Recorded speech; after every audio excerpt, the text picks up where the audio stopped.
Hey guys, welcome back to Hey guys, welcome back to We Watch Movie. I'm Mike. I'm Jay. And this is a Patreon especial requestos. Every time you order the especial, you get a crusto for free. Enchilada Supreme. Okay.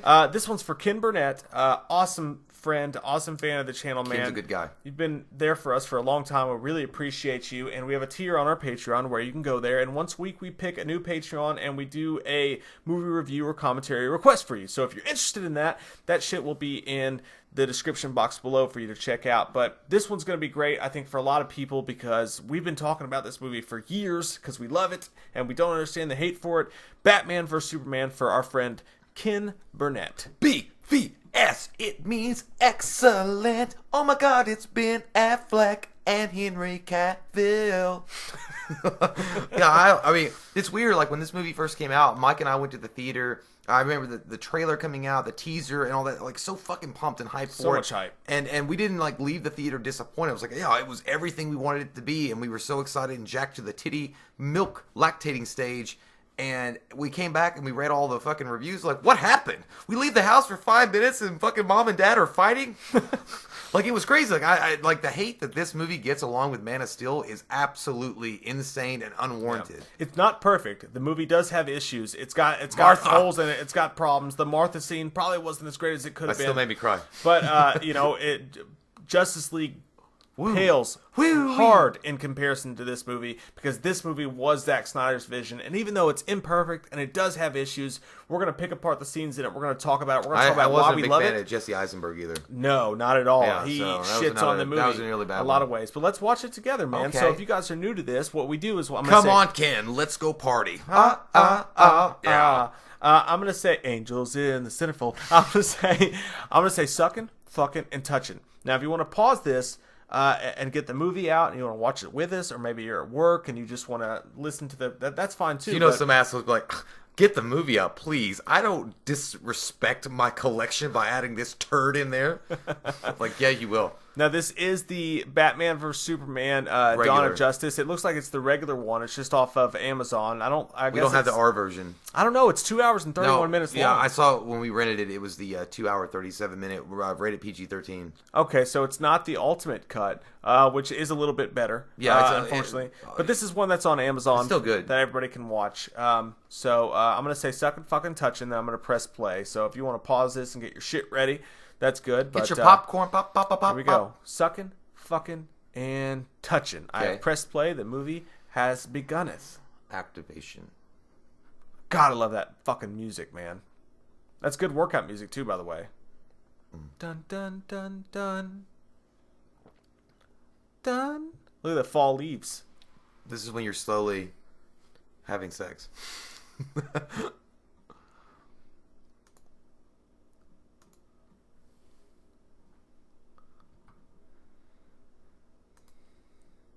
Why are you being depressing?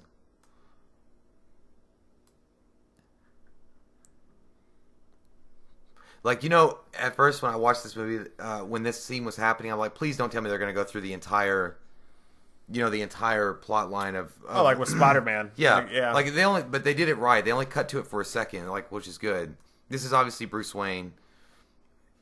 God, I love that. Realizing music, that opening right there, the way that it just says Batman v Superman, and it just looks like a cool, like, comic book. It looks like an opening the comic book like a graphic novel, and just seeing that kind of like understated, because you don't need to say. I mean, it's Batman versus Superman. You don't need to show your dick. And to cast Jeffrey Dean Morgan as the dad, genius. And that's the chick from The Walking Dead. She looks like Marissa Tomei, kind of.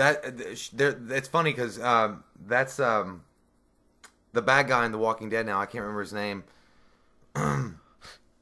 Jeffrey Dean Morgan. Negan. Yeah, that's Negan. Jeffrey Dean Morgan's a great actor, though. I love him. Yeah, he's awesome. God, I love this opening so much. The gunshot and then the beads. And the music, everything. Everything just flows together really, really well.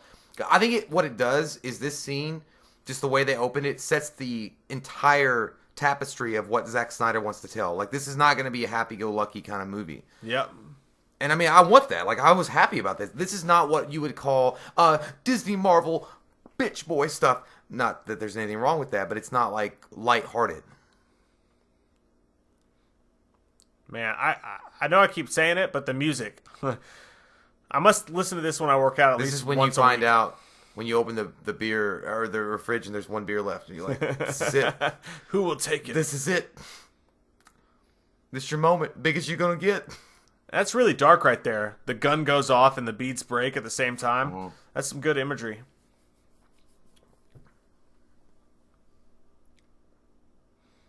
See, you see that little boy falling down into a darkening tunnel? That's when you forced me to take shots. When you what? When you forced me, it's like, go ahead and chug that beer, man. Chug the beer. I like that the killer looks like Dom from the YouTube channel that does the workout shit. Dom Mancini. I'm also glad they didn't make it the Joker. Oh, yeah. You know, I'm not saying nothing against the 89 Batman where it was the Joker, but I'm just saying, like... It's powerful enough without it. Hey, kid. You ever dance with the devil in the pale moonlight? No.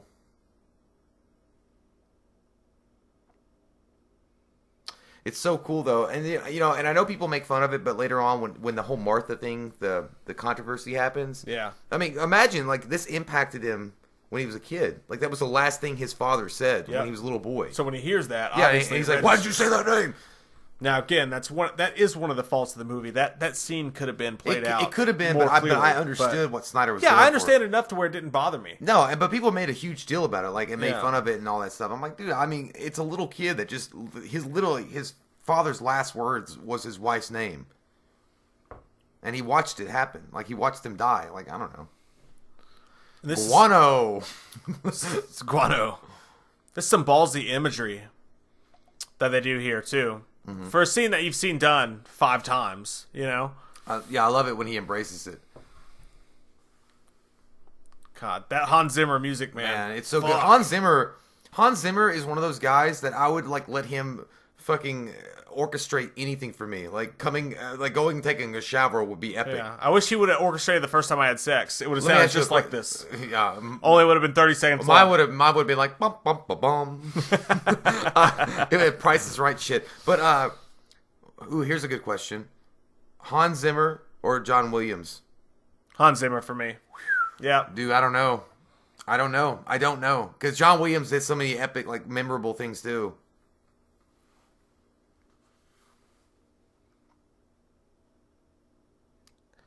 Nobody gives credit Again, I to love these the moments. understated mankind. It's like the way that they're even doing this narratively. Like it seems so cool. It's so understated, man. Like nobody gives it credit, but it's very altruistic. It's very different and special. I remember in the trailers and when we watched this in the theater, when it's Bruce Wayne and this shit's going on, and you're like, "Oh my god, they're connecting Man of Steel with this." You're like, "Fuck yeah! Can I lift 1,000 pounds? Yeah. Yes, I can." And here in a second, when everybody else is running away, but Bruce Wayne, not even dressed as Batman, is running towards the carnage. Yeah. I think that's a beautiful. That's some beautiful imagery. That's because Ben Affleck had taken his pre-workout. I honestly wanted to buy one of those cars. I love this movie so much. I actually wanted to buy his tie. I love this movie so much.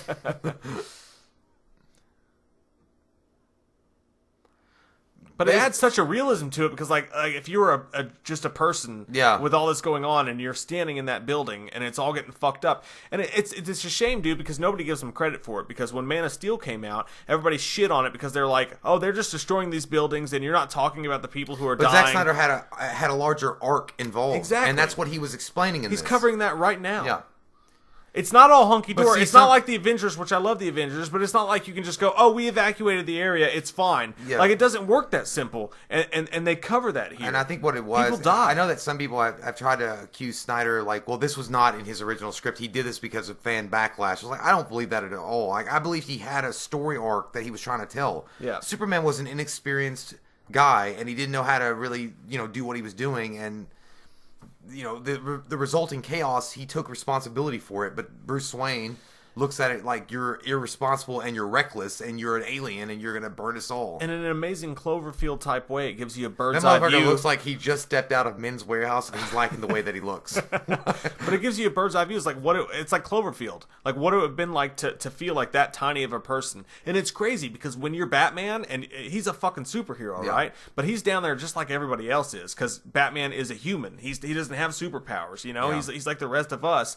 But his sheer will and determination, and money, And the shit fact like that he, even in this scene, he doesn't even have his suit on. He doesn't have his fancy car. Dude, that's fucking so cool. Like, oh my god, the camera angles, dude. Like, it's so. And the way they tied it into Man of Steel, it's so beautiful. Again, I think it was because it was so gritty and real, or as realistic as you can make superhumans. Remember that scene in the Man of Steel? That's fucking awesome. Exactly, they tied that perfectly in. I think that people just didn't like it because, again, it doesn't fit into the narrative of the Disney Marvel formula, and people were like, "This is just too much." They didn't want to give credit where it was due.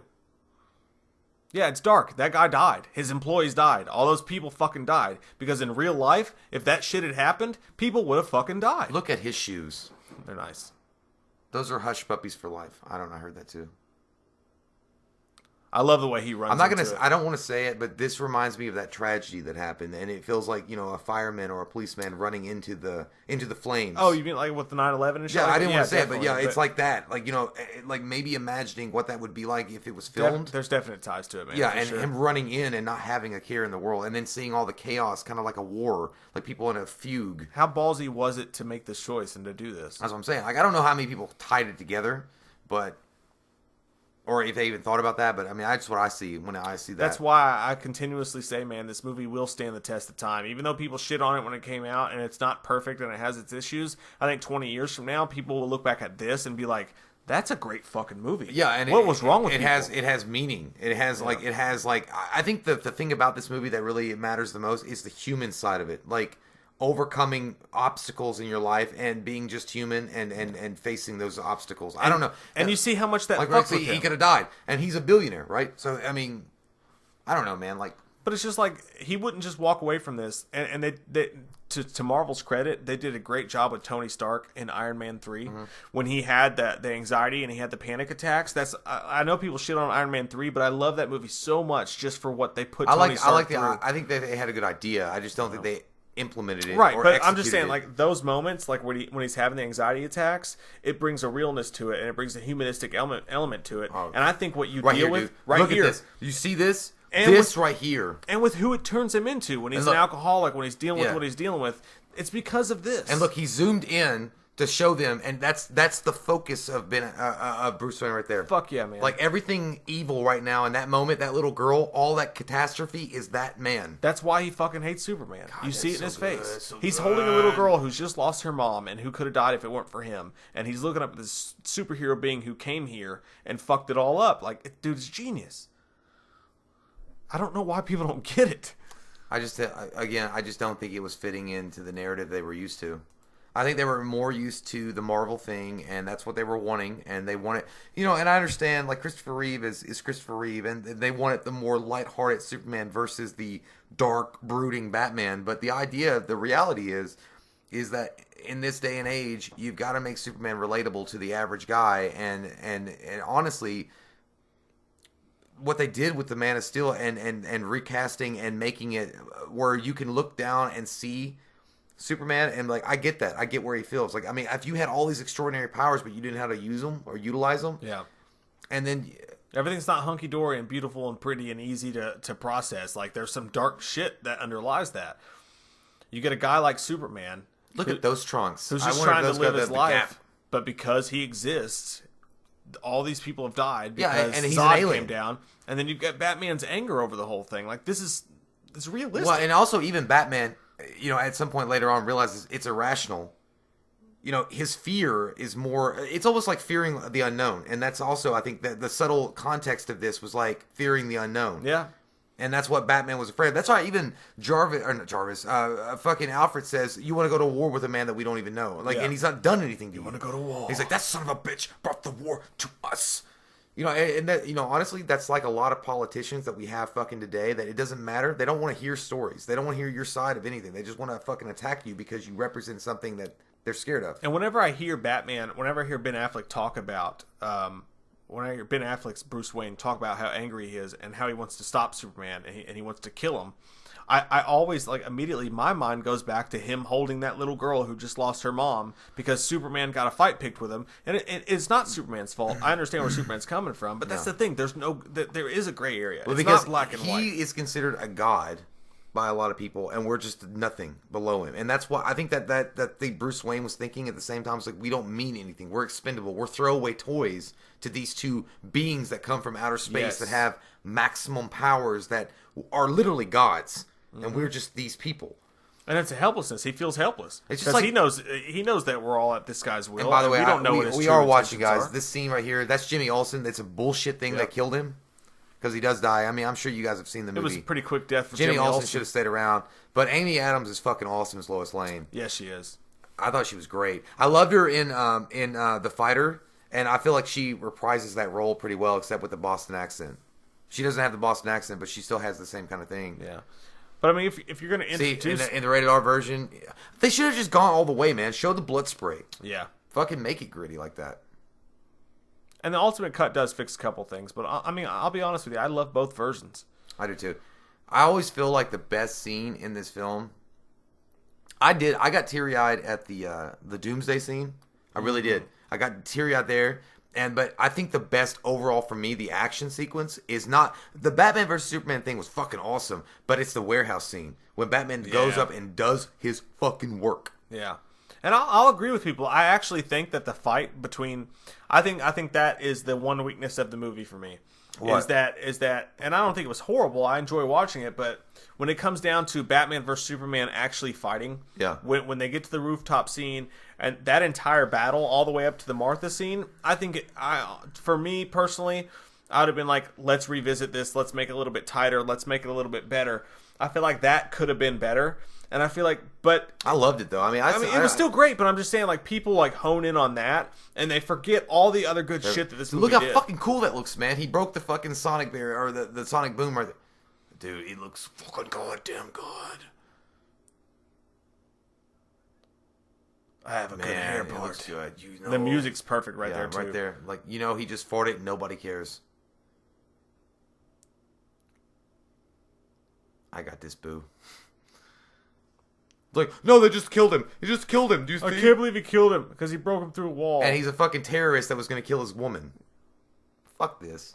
She does a great acting performance here. But in the uncut version, you realize that she's a liar. Yeah. This is all paid for and fucking manufactured by Lex Luthor.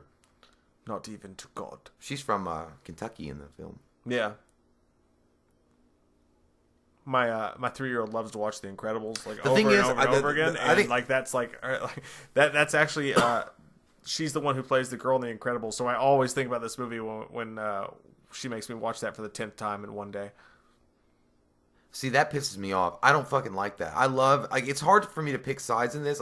Maybe Batman's on the right, but at the same time, I don't feel that he is. I feel like Superman is in the right. He just doesn't understand how to hone his powers, but he's not like trying to hurt anybody. But again, this movie had the balls to ask the question of like, okay, I think that's what everybody wanted. Everybody wanted us to just, for America and everybody to just be like, oh my God, Superman's our savior, yay. When this movie has the balls to ask the questions, if Superman was here today, there would be a lot of fucking people that hated it. Yeah. That were scared. I feel like, well, he said that, man, it says that you're not going to control me. He told that to the government. He's like, you're not going to control me. I'm going to do my own thing. I'm here to help, but don't put handcuffs on me. I feel like there's a growing pains involved, but I feel like Superman was raised as a human. He wasn't raised as a Kryptonian that only wants to, Zod was. But I love that though. He's like you know what? I could end this entire planet with 1 second, but I'm here to help. Yeah. So don't try to fucking shackle me. But I also like the fact that there is people like Batman that be like, I want you to remember there's one man that beat you and I'm human. Yeah. And that's pretty much showing you I can fuck you up and I'm not even superhuman. That's the kind of continuous follow-up to this that we all got robbed of because Warner Brothers wanted to be Marvel so fucking bad that they shit on everything Zack Snyder was trying to do. One of the best lines in this, besides him getting his nipples wet and getting in that tub with Amy Adams, was the fact that you remember that scene in we'll get to it, but there's one particular scene when he says, "Stay down. If I wanted it, you'd be dead." Yeah. I love that scene and I think some people didn't like that because that's not what Christopher Reeve would ever say. But it's the truth. But it's like, yeah, Superman was trying to say like I know what you're doing and I get it. I understand that you're upset and you're this Dark Avenger kind of guy. But if I wanted to fucking kill you, you wouldn't get back up again. I have this much power. And then Batman's like, I'm smarter than you, bitch. I got a 32 on my ACT. I got a pee-pee. To get that floor wet. But see, I love this whole dynamic and interaction and just Superman knowing that he can do a lot, but he has to hide himself and he could.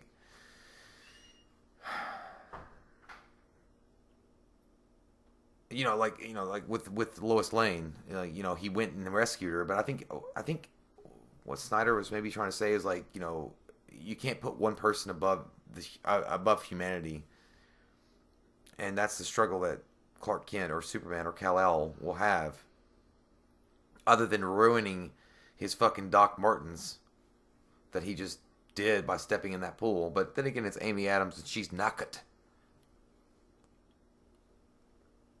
and he's wearing some lens crafter amazing glasses and looking all sorts of good looking. But guys, can you understand? Henry Cavill is our version and generation Christopher Reeve Superman. I mean, not as good, obviously, but I'm not meaning not as good, but just not the same. But he's still our Superman, and they've mistreated him so badly and misappropriated his talent that we could have got so many awesome, cool new Superman movies, and we'll never get that now because I'm pretty sure that the contract will expire. This scene is really fucking awesome. I feel like I love how they play this. Like they kind of play it up to a horror angle. It kind of looks like there was a video game back on Xbox 360 where it was like a detective game and it was like kind of dark and gritty, and I can't remember that. You guys probably know it. They make two of them, but I like how they say it saved us. And now they're like, no, I ain't getting out of here. You fucking crazy. That motherfucker he's got a bat shit. He got some devil stuff going on. Oh man, I love it, dude. This is so good.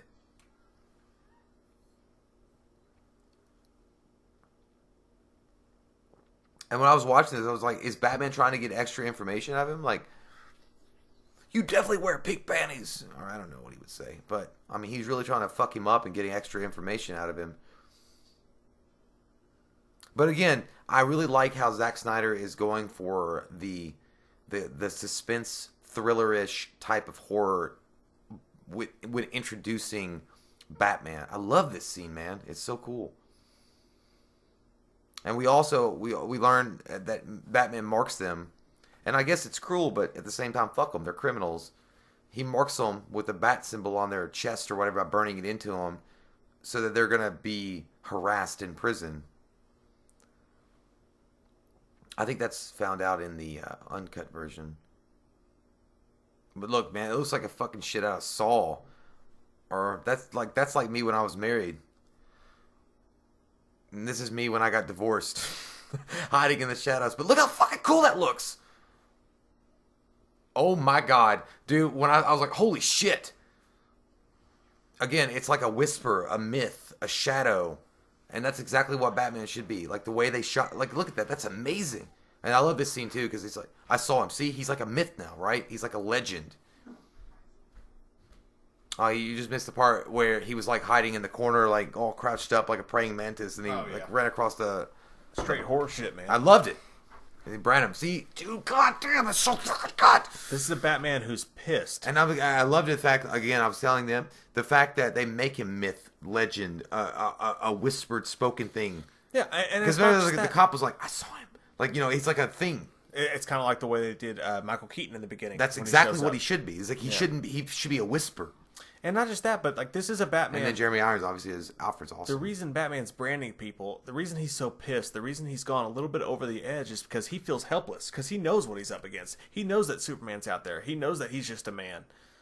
And again, this is the perfect solution to the bullshit Christian Bale. Where are the drugs going? Mm-hmm. He could just had the fucking thing on his throat. Obviously, if you're a billionaire and you're as smart, as inventive as Bruce Wayne would be, you would never just, I'm going to disguise my voice. It wouldn't make sense. But no, I thought he was branding him. I don't think it was because he was pissed off. I just feel like he's like, you're a nasty, disgusting criminal. I don't care. And then, remember the uncut version? They show that person got killed in the prison. Yeah. He's like, I know what's going to happen to you. But that ties into what I'm saying. But he's a dark guy. Batman's gone a little bit rogue because I think it's fear. Well, Batman won't kill you outright, but he doesn't care what happens to you after. It's almost like the Christian Bale when he's like, I'm not going to kill you, but I don't have to save you. Exactly.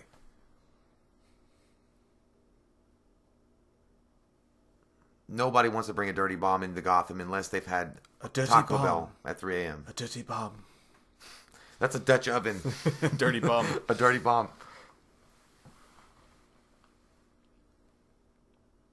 I love that. I love his explanation and his reasoning.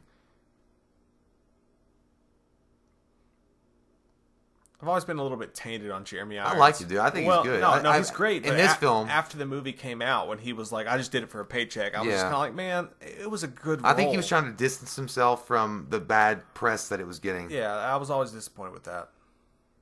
I love this. Wow, this is great. All the golden foot knocks. That's pretty much the first few weeks of your girl that you're dating.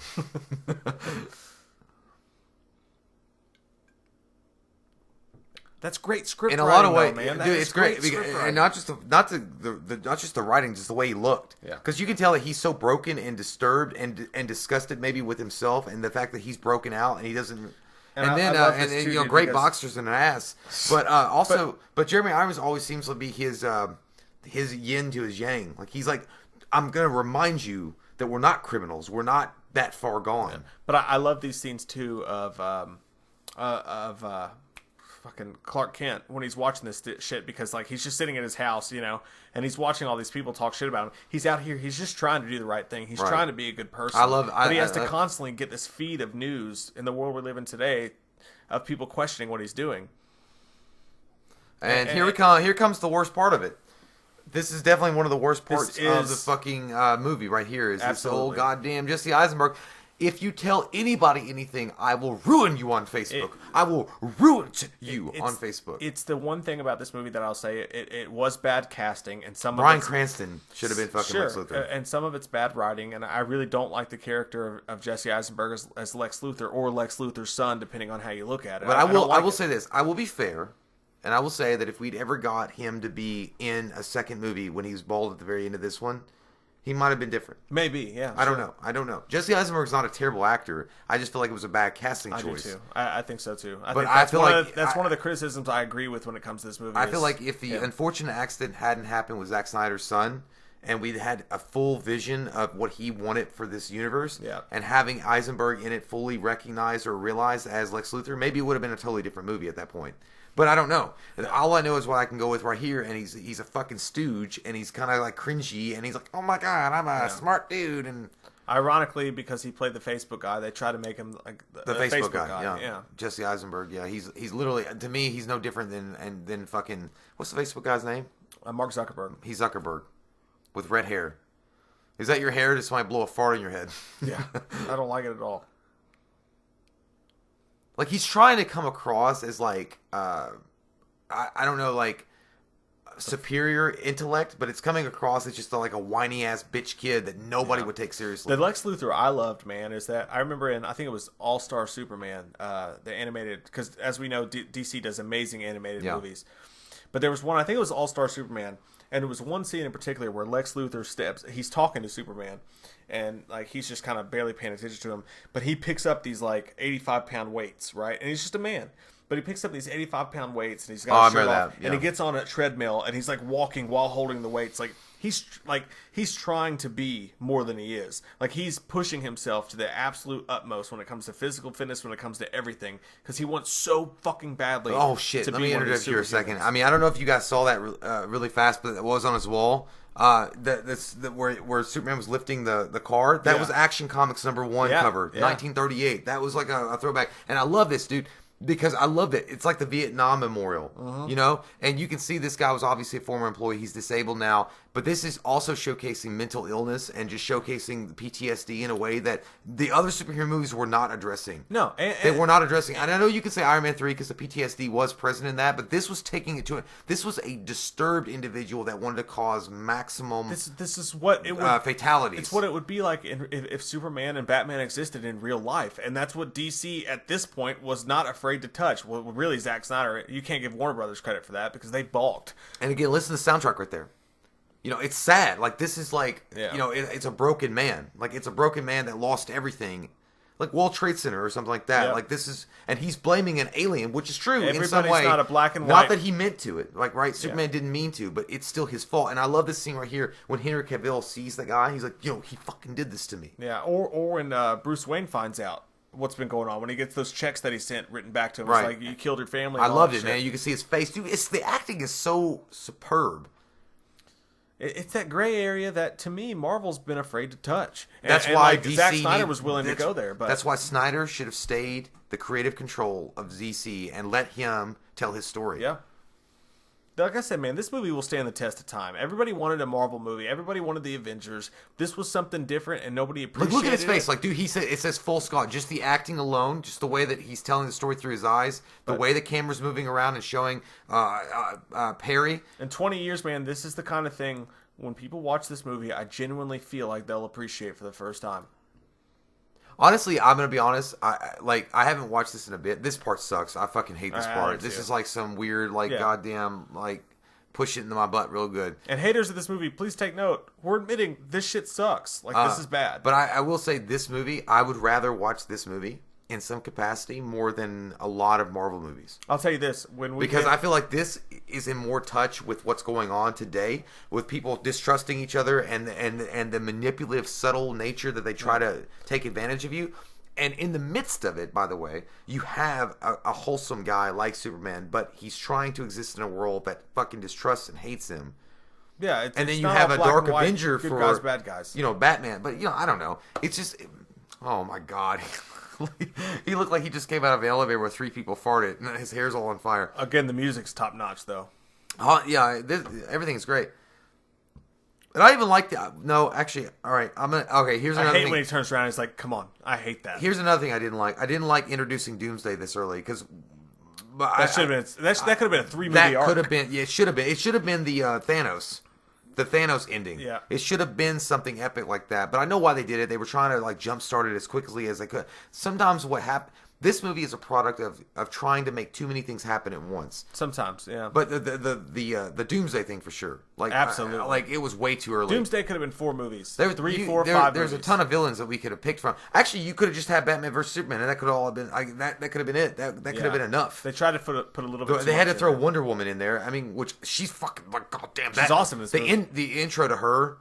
Oh, I love that fucking her song is badass. But I like that Michael Shannon said, though, like, at one point, like, months later, he was like, I watched this movie. He was like, I was on an airplane and I fell asleep watching it or whatever. Like, I mean, he kind of shit on it because everybody was shitting on it. I hate this fucking scene. Yeah, so.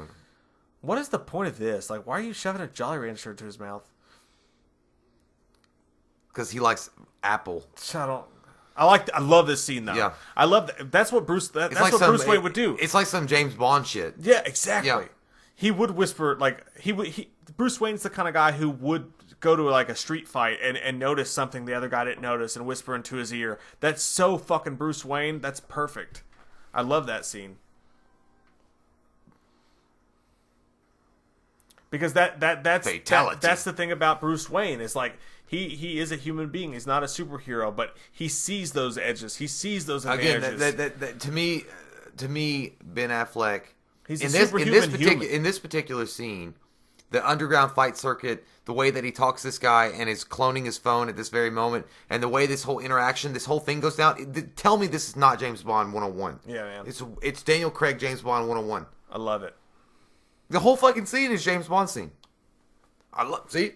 Yeah. I could talk Russian too. You like vodka? I put vodka in your butthole and fuck your mom. What? It's like that. This whole scene is like that one time we went to a bar and that guy was talking shit to our friend Blake, and like I went up to the guy and I was like, hey man, I'm sorry, no, it's cool. We're not gonna fight with you. It's cool. And I was like, hey, you know what? Let me buy you a drink. Let me buy you a drink. And he was like, man, I don't want your fucking drink. He was trying to show off in front of his girls or whatever. I was like, no, I'm sorry for my friend. Let me buy you a drink. And then I went to the bar and I bought him a drink. And I walked up to him and I reached out to him and I handed it to him. And when he reached for it, I just turned around and gave it to Blake. I was thinking about this scene. Forgot about this. That exact scene. That was a good time. I do like this scene too. He's Clark Kent is saying like, I want to go after this Bat guy, like this guy that thinks like his own brand of justice is what it's all about, like his own. He's the judge, jury, and executioner. Again, I want you fucking people that hate this movie to understand, that say that the Superman of these films have no soul. He's not Christopher Reeve. He literally is saying in the most wholesome way, there is a jury, judge in play. There's a process that's involved. I take still criminals, fighting for good. Yeah, I take criminals in, and I don't do what Batman does, and that's why I want to investigate the story.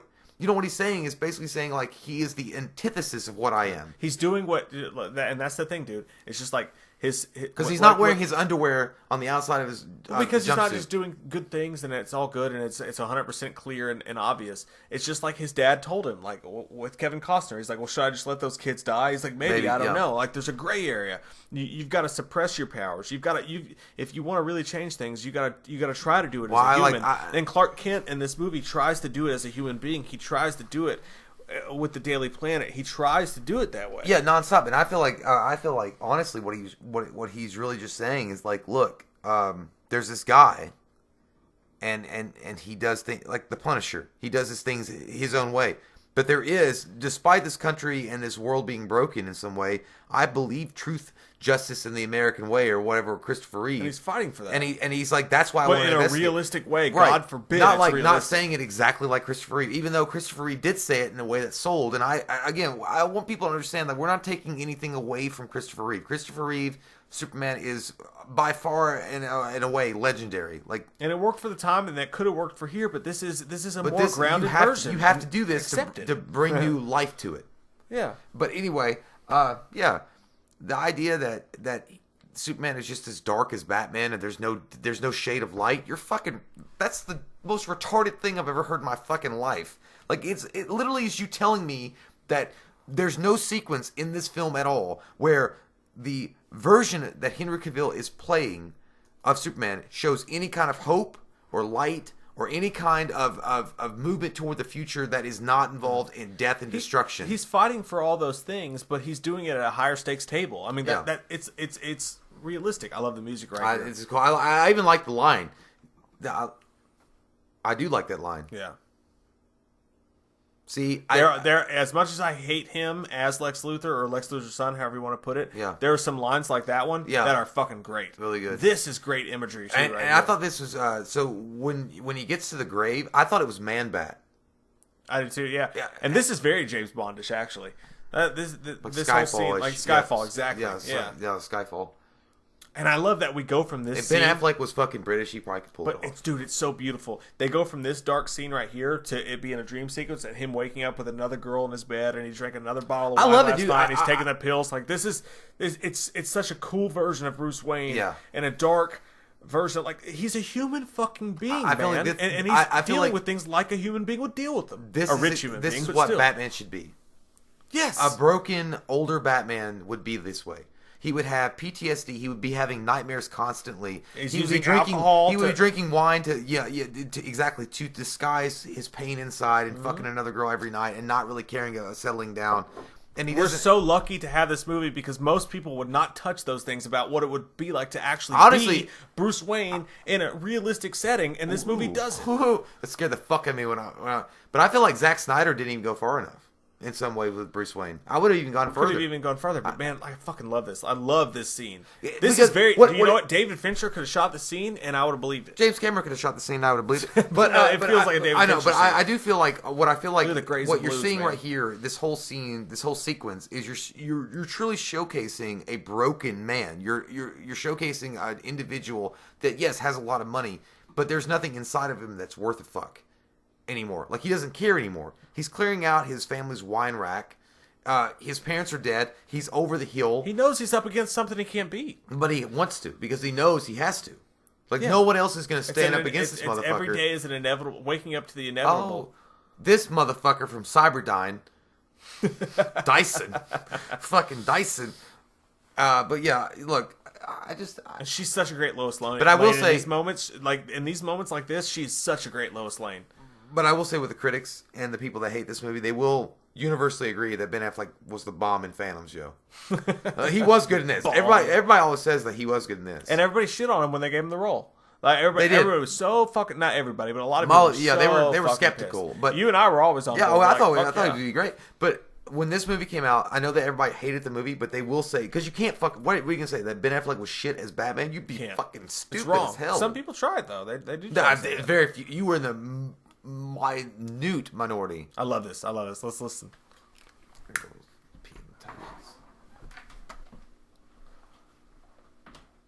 Oh my God, how dare they openly talk about Bruce Wayne's alcohol problems. Look at his face. He's been fucking drinking all night.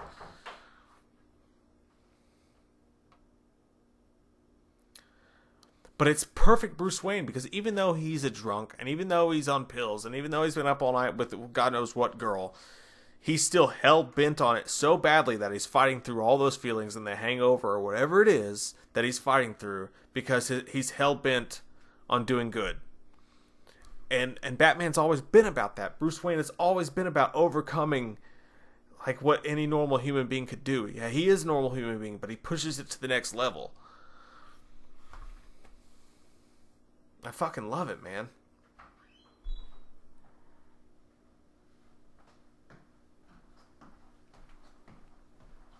Like, if any of us drank that much, we would probably just be like, nah, I just gotta eat some Cheez-Its and go to sleep. I can't deal with the dirty bomb today.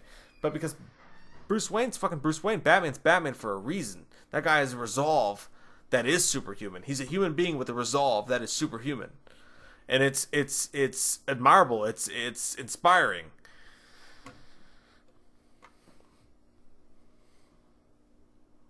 And that's why Ben Affleck is my favorite Batman of all time. As much as I love Michael Keaton, this is why.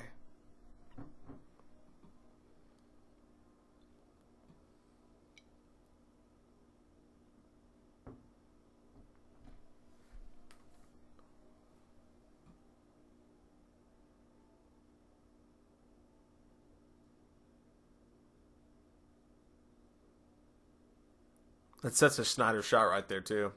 Just the moving camera and the bright lights.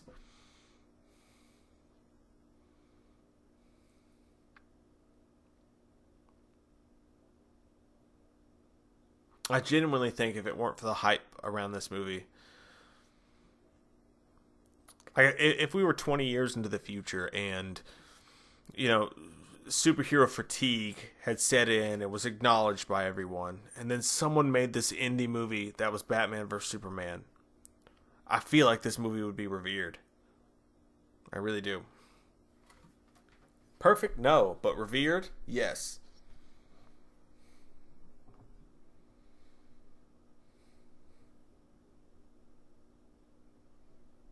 Except for this shit. God, I hate him as Lex Luthor. I really do.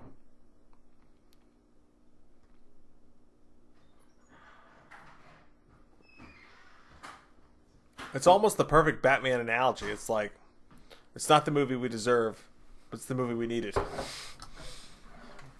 It's always been the way. Dude, God, you fucking, I hate you. Got some Gal Gadot, some hotness. And this is the perfect introduction for Wonder Woman 2. It's great. I love this first time meeting between the two. Yeah, it's like Pretty Woman, Bad Habit. Gotta go. Oh, no, he's like, I guess it's just the Gotham in me. He was like, freaks dressed like clowns. Yeah. I was like, oh my God, dude. Like, you cannot fucking write it better. And he didn't rip that from a comic book, dude. No, like, that he was wrote like, that was shit. fucking insanely good. And like, nobody gives him credit for it. freaks dressed like clowns. Or Goyer, or I mean, nobody gives this team credit for it. Again, this is like what I like it's showing the detective side of Batman too. Oh, yeah. Like, you know, because you like to show, like, obviously the Batman beating ass, but he's smart. Like, he knows how to, like, How he talks his way out of it right here? Yeah. Perfect.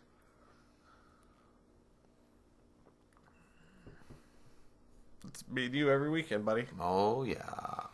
By the way, I noticed before I was going to take a tinkle like in the those toilet, you mentioned the alcohol abuse that Batman's doing right now. They kind of briefly touched on it in Iron Man 2 with Yes, Robert Downey. yes. But they didn't go the full Monty with it. Right. You can clearly see at this point, not only is he, obviously Alfred is like in a full state of alcoholism. Yeah. And they're just trying to escape the reality that they're either over the hill Imagine or... what it's like being a human being without superpowers, as Iron Man is, and Bruce Wayne here's the and thing. Alfred.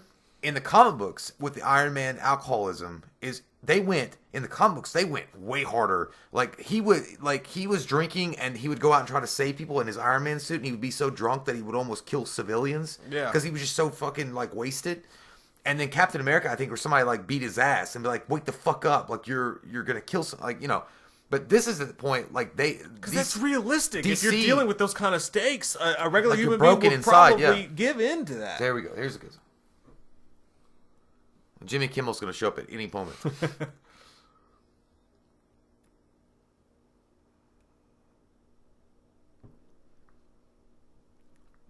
I love this testosterone. That's so good. fueled It's so moment. good. Simple. Okay. I'd rather people living in fear that weren't fucking dying in the street.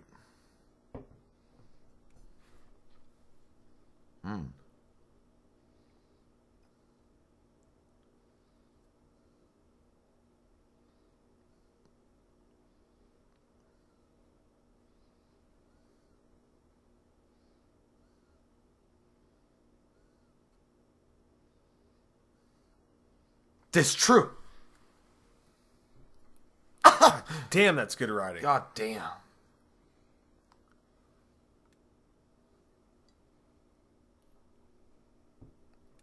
And that's Superman struggling with someone questioning him. Dude, He's like, look, I know that I'm all good. I know that I'm a he good looked person him up and deep down. down. Like freaks dressed in clown. Like he knew. I think he knew. Yeah. Like, he's like, you're fucking Superman. But that's the thing. Like, This is, and you ruined it with this fucking thing right here.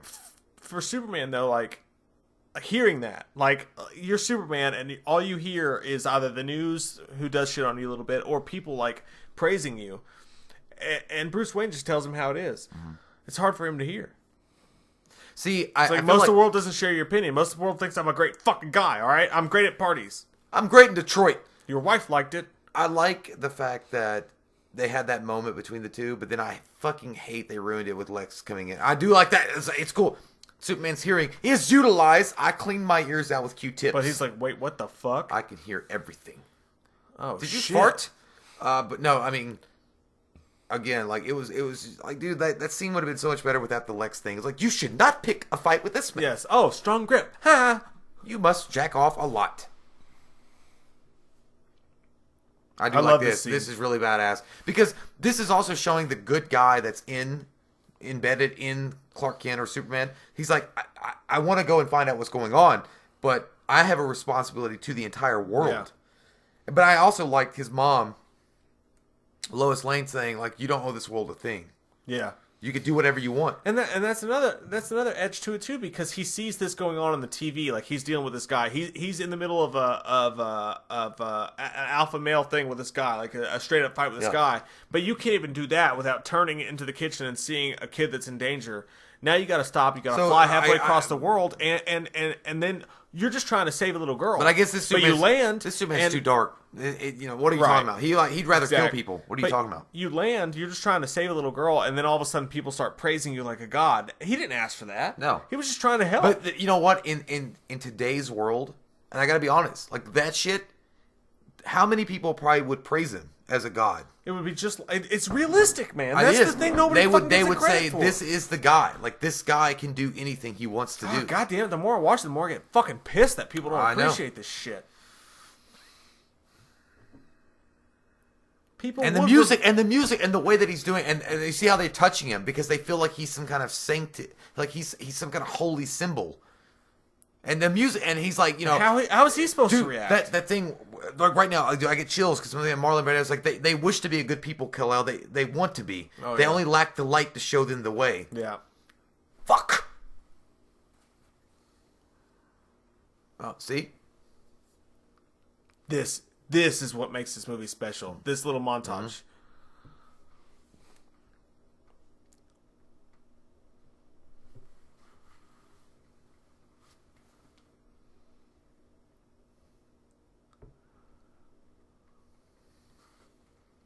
The balls to tell this.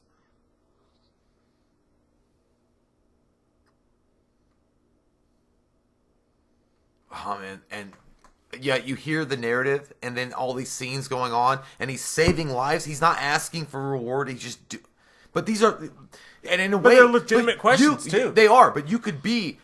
This guy has all this fucking power. You could become a tyrant and be like, fuck you. I think I honestly, like, I think if I was a person living through this, I would be skeptical too. I'd be scared of him. I'd be scared of him just like people are. But he's trying to show that he's not to be scared. And it's fascinating. And I feel like honestly, an evil Superman would easily just be like, if you can't be helped, then you'll be controlled. Everybody praises, and it's a great show, but everybody praises the boys for what they do with Homelander and how, like, everybody loves him, but secretly he's a piece of shit. But that's how everybody would look at Superman. If he were real, they'd be like, oh, but I bet he's a piece of shit in real life. Or what if he is a piece of shit in real life? And this, man, it's so fucking genius that the way they do everything, and they actually tie it off later in the movie. They tie it off in a great way. When, as much as I hate the character, where Zach Galifianakis, what? Lex Luthor is talking, and he's like, if God is God is all good, then he can't be all powerful. Yeah. That is such a stretch. Like, think about it. That's how people would look at Superman. But then again, so if you don't save every single person from dying, if you don't keep us all alive, or you don't save every baby from dying, or you don't save all this, like, then you're not all powerful. Well, but if you don't, if you could do that and you choose not to, then you're not all good. And then you tie it into God, and it's such a deep fucking thing. I feel deep down though what it really comes down to is the cynicism of people. They can't feel or believe that there could be a person that can exist that could be a good guy. I mean, and could be honestly trying to do what's best. And yeah, you're going to stumble and you're going to make mistakes. That too, but it also ties into exactly how many people feel about religion and God. Because if you look at God, and I definitely don't want to get into a religious conversation. I won't, but I'll just say this. And I respect this movie because it brings up this question. When you think about God and you think about all that is, if God is all powerful and he could do whatever he wants, you know, people think God is God. He could blink and stop anything from happening. Yeah. You know what I'm saying? But yet every single day, babies die, horrible things happen, shootings happen. So if you look, so some people would say if God is all powerful, then he can't be all good. And then other people would counteract that with well, God is a mysterious figure. You don't understand. There's a whole plan. But and I'm not going into that argument. I'm just saying this movie has the balls to present that argument, and you have to, like, why would you not give it credit for that? I don't, the argument, because the thing about Superman is that Superman, even to us, is considered a god, but he's not really. I mean, he's not omnipresent. He's not omniscient. A god figure, a true god figure, would be able to stop anything instantaneously. But they hint at it. But in this, yes, as far as the human intellect, it would be concerned. A guy like this can laser beams come out of his eyes. Why save this person, not this person? But then again, but you know, and I think it's a very human question though, because if you had these powers, just a human person, and you knew that you wanted to do good with them, you could not be everywhere at once. I mean, you don't have that power. No. Superman goes to save Lois, but in Nebraska, 2 kids die in a house fire. So you saved your girlfriend, and you let these kids die. It would be a never-ending conversation about, like, where should he be, what should he be doing, who should be in control of him, who should be saving. Dude, the actual question of a Superman existing would be so confusing and so fucking vibrant of a conversation. It would be a nonstop. It would be nonstop. And this movie touches that, but nobody else even dares to even go in that realm. And I would even go as far to say is that they did showcase some of that in the Man of Steel movie leading up to this when he let his dad die at the tornado. Right. You know, he could have saved him. God forbid anybody give him credit for it. It is, you know, I love that scene. Kevin Costner was like, no, don't. Let me die. Because I don't want you to be hurt. Because I know what they'll do. He knew what was going to happen. But then, I think Christopher Reeve, again, I don't want to compare the two, but there is a scene specific in Superman 1978, the first Superman movie, when he stops the Hoover Dam. Yeah.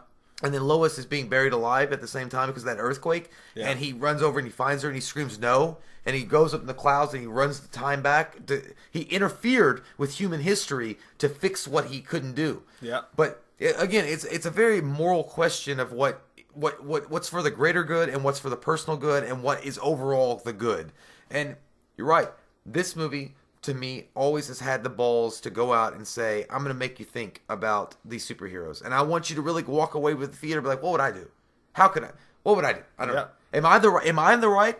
You know what? Honestly, and I'm going to be some blasphemous here. I feel like this is more of a compelling storyline than Civil War. Absolutely, it is. Because if in Civil War, but you have the registration. Well, it's not fun enough, though. I didn't laugh. Well, I don't care if fucking Mickey Mouse walks off and jacks off in the middle of Main Street. Yeah, that's great. I'm saying I get the registration and the not registration. That's a cool theory and that's a cool theme. By the way, the comic book is way better. Check it out. I'm going to talk about this first. I want to watch this first. This is some good shit. This is what we were supposed. This is what we were promised. Yeah. This was supposed to be the Justice League thing. This was God damn a it. dark You shut your fucking mouth because you're upsetting me. Fucking damn it. Woo-wee. Man. Guys, we stopped as a people with our shitty Rotten Tomatoes reviews and our shitty bullshit. We stopped progress on something amazing. This is what 2019 looks like right now. What Batman's looking at. This is all like politically correct shit right here. All that stuff. To see this vision fulfilled would have been fucking insane. And the Flash. Hey, it wasn't Captain America. No, man. Are you serious? Batman killed people. He killed people with guns. Yeah, fuck this shit. Oh, I'm just getting mad now. Promises broken and people bitching. Man. You touched the sun, Colette. I will tell you what, if I was a billionaire, multi-billionaire, I would buy Warner Brothers, all of it, and then I would say, Zack Snyder back and be like, come run back, this shit. Anything you want, man. Yeah, run just the Plinko game. Do it! I'm not going to get in your way at fucking all. And I would love to watch this as a one-off. This story. Oh, yeah, man. Sure, there are imperfections to it.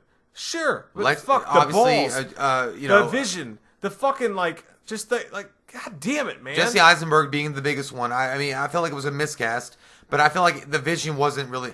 God damn! You're willing to take superheroes into another realm and to do something crazy with Look them. at that. Dude, everybody oh my God. Shit on it and fucking ruined it. Bring that shit. He looks so fucking bad. It's wild to see Batman shooting guns and just... He's not even trying to... He's doing it, but... Why not take characters like this and push them to the limits? Do weird shit like this. See what can happen. Fuck. Look, he's saving that guy. And here we go.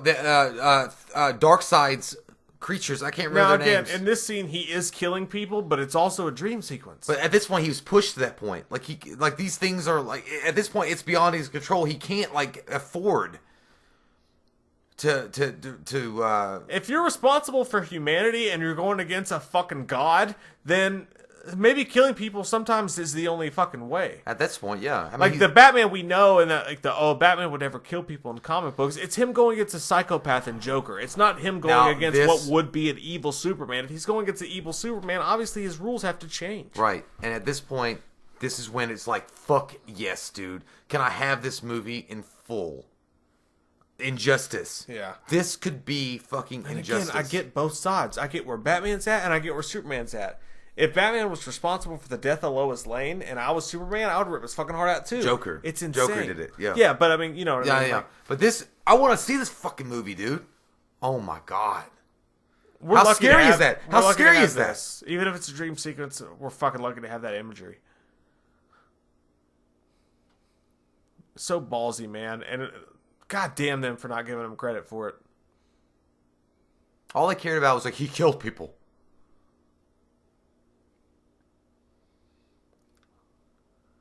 This was injustice, dude. Yeah. God forbid you have fun with characters and put them in a sandbox and do wild things like this with them. Push them to the limits. God. Oh, right here. This I don't love. I like this. I don't love this. With his little Mexi mustache.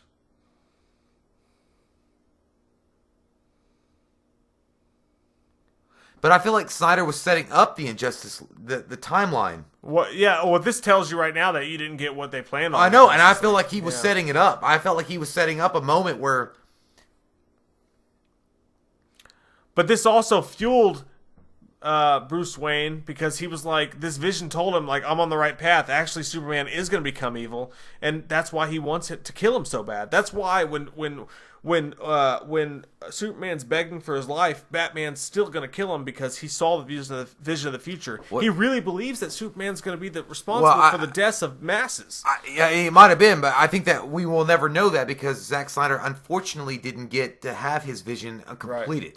Because we got this, and we got a half bullshit version of Justice League. Yeah, we never got full Zack Snyder because I feel like we would have been setting up so much more greatness. Yeah, it's really sad to see that we're never going to get that. But what I was saying before is that as far as the Civil War storyline goes with Marvel and Iron Man and who's right with Captain America, I feel like this is more of an intriguing and interesting who's right and who's in the camp that needs to be kind of story. Like, are you on the right side, Batman or Superman? And it's really a lot more of a thinking kind of game for me because I think that Superman is obviously he's an all-powerful being. And he's trying to do the right thing, but Batman is trying to protect humanity in the way that he sees an unchecked superpower that in just a whim, if he farted wrong or woke up on the wrong side of the bed and is mad that, McDonald's stopped serving, breakfast at 11, can just scorch a fucking continent. I just feel like the moral dilemma in this film is a lot heavier and there's a lot more stakes involved than Civil War. And I know that's blasphemy in some way. And I love Marvel, and I love the Civil War comic books. I love this line, by the way. He brought the war to us, goddammit. Listen, Dad, he brought the war to us. Can I borrow your Mercedes?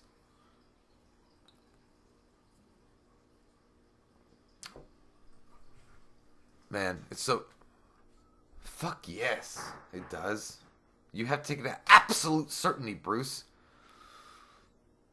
But see, even Alfred is saying, like, yeah, you gotta be careful how you walk the line here, Bruce. But Bruce is also very broken, and I think that Bruce is also at this point, he's pushed to the edge. Like, he's like, I don't have the luxury to give a what-if scenario. I gotta stop this cocksucker before he kills the Earth on a rampage or a rant or a Baby Huey kind of tantrum. And again, I just feel like this movie represents so many different questions that you can ask yourself of what side you would fall on, rather than even the Civil War film, that it's really mind-boggling to me that people are so against this film. I know why they are. I mean, I like, because they don't like the fact that Superman's a little darker than they're used to, even though I think he's more relatable than he's ever been. And that Batman kills people, even though, I don't know, I guess they fucking forget or they're blind the fact that in Batman Returns, Batman broke necks when he was walking in the circus going on his way to confront the Penguin. He was breaking necks and fucking things. He set that one dude on fire. Michael Keaton's Batman killed people. I don't know what it was. Like, it's just really crazy. They targeted this movie in such a way. That's a great scene too.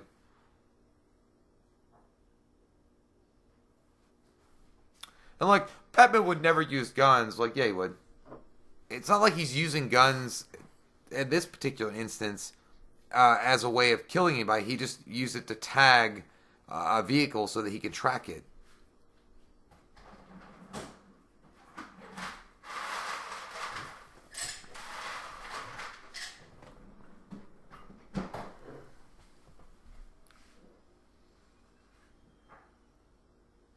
Oh yeah, now we get the first introduction of the new Batmobile.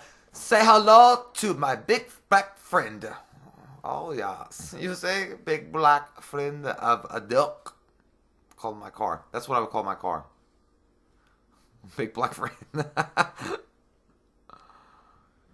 car is badass, though. I love it. It's like the Tumbler mixed with some old school Batmobile car. And the music.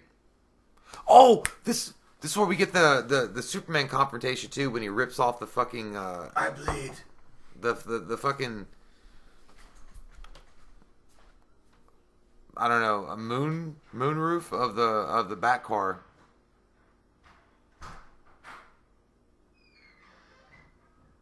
What's your favorite Batmobile? That one's really high up, but I'm always like an '89 Batmobile guy myself. I always thought that was the best one, but that's a sharp looking car.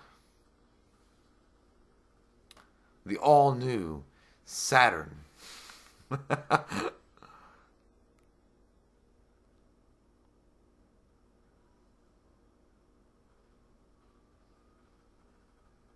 You there? Shoot at me from the side?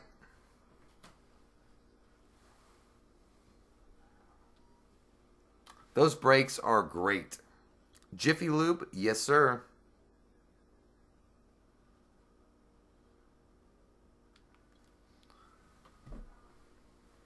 Excuse me. Oh, man, those brakes are guaranteed AutoZone. Napa know-how.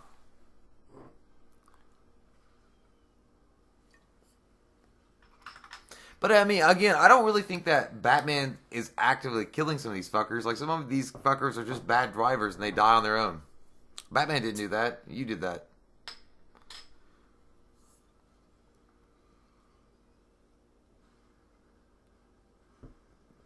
Okay, he killed that ass. But they could be alive, maybe. God damn! And this guy's got a... What's he got? A Crimson Tide fucking nuclear rocket launcher? Holy shit. Don't bad guys from a Punisher video from 1991 have those kind of weapons? Oh, damn. That's badass. Man. This scene is so... It's just epic. I mean, it's just epic. I don't really understand the hatred for... Oh, man. Here we go. Oh my goodness. Like, the fucking... Tell me the truth, child. How are you not like... That's fucking... That's like goosebumps. Like, it's like Spider-Man on the bus when your hair stands on your arms and your Spidey sense goes off.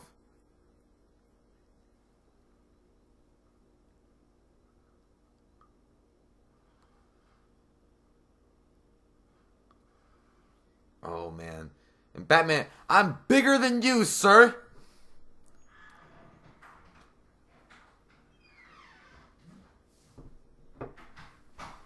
No.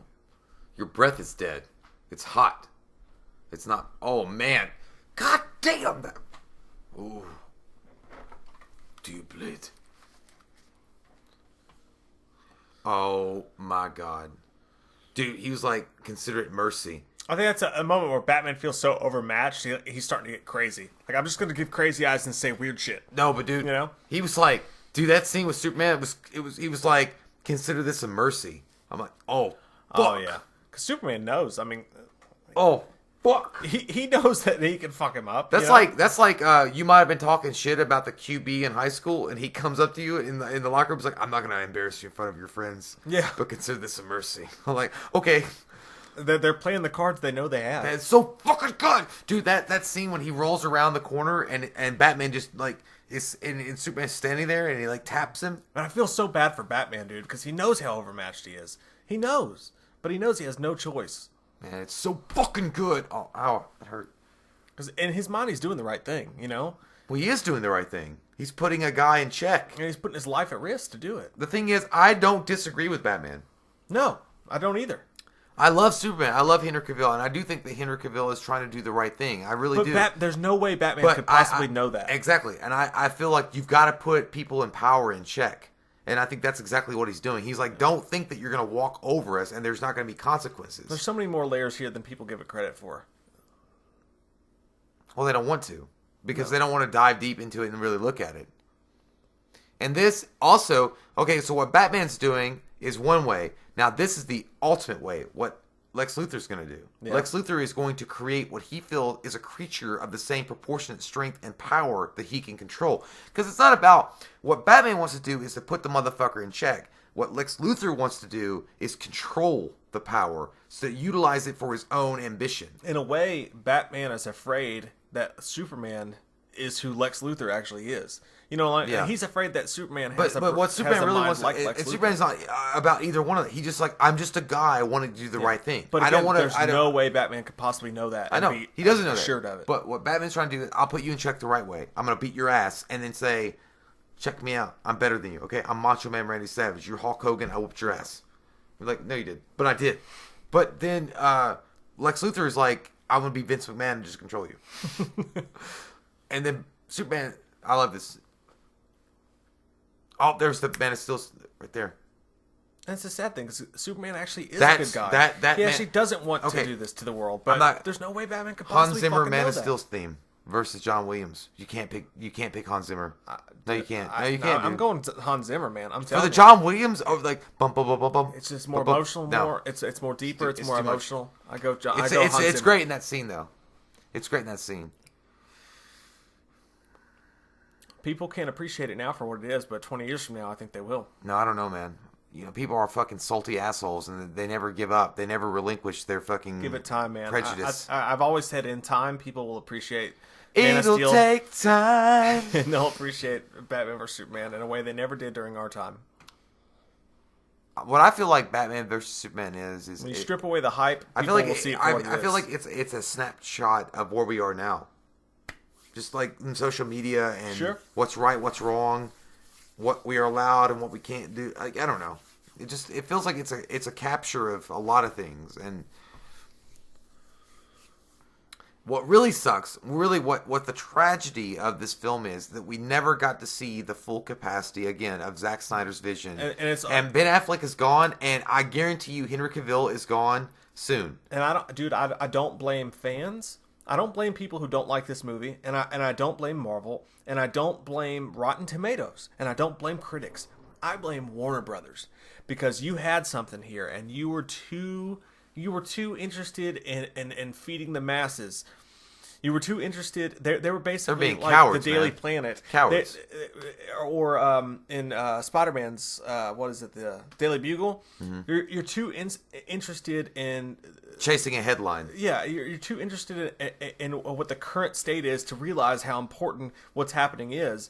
And Warner Brothers fucked up. They instead of following through with this vision and doubling down on what they were great at, that a lot of people didn't see, they decided to say, no, we want to be the world-pleasing Marvel. We want everyone to love us, and we're going to chase that. And that's why you got a broken Justice League movie. I feel like we have... it's Warner Brothers' fault. Yeah, I feel like Warner Brothers has set this map up for us to follow for a while now, because they made two really good Batman and Batman Returns, and then Batman Forever started sucking. Batman and Robin was fucking goddamn razor blades and apple that you ate. And then after that, Batman died. Then they let Christopher Nolan retake the series and do what he wanted with it with three movies, and stay the fuck out of it. You know, Nolan was like, stay the fuck out of it, and I'll make you some money. And they did. Then Zack Snyder gets involved, and they were like, we want a connected universe like Marvel's doing, right? We want to do our own thing, but we want a connected universe. What they should have fucking done is given the same respect and control to Zack Snyder as they gave to Nolan. Yep. And let him control the fates. Yep. And it would have been a fucking masterpiece, dude. I'm telling you right now. I'm telling you. It's one of the saddest movie stories of our I'm not saying that that Snyder would have taken the DC. Oh God, that fucking scene, exactly. Dude. This whole thing. Imagine Superman showing up at Capitol Hill to testify, yeah, or just to answer. Dude, that looks. Oh my God, it's and then so not good. only have the balls to do this, but have the balls to do what's going to come next. Yeah, which having someone explode it. But I'm not saying that Snyder would have taken the DC to the heights that Kevin Feige did with Marvel. But I would have loved to see what he had done. What he would have held fast, I think it could have been even better. I think it would have been more revered. Maybe it would have what been. Marvel It would did. have. It would Because have it been. dealt with real issues, but Yeah, no. it would. Dude, this scene right here, all like is the way lost. he walks in, and he knows he's being judged, and he's gonna be, because they said he would never answer to human authorities, and he's doing that. He's walking. Oh man, It's humility, man. It's so good. He doesn't have to do any of this. I know. But he's doing it because he wants to be People accepted. bitch because it's like, oh, his suit's too dark. Are Jesus you fucking Christ. kidding me? Superman bending to our laws and he doesn't walking have into to. a He court does not have to. against judgment, even though he doesn't have to at all. Just like his mom said, you don't owe this world a thing. You've been a good person. You've not done any wrong. Yeah.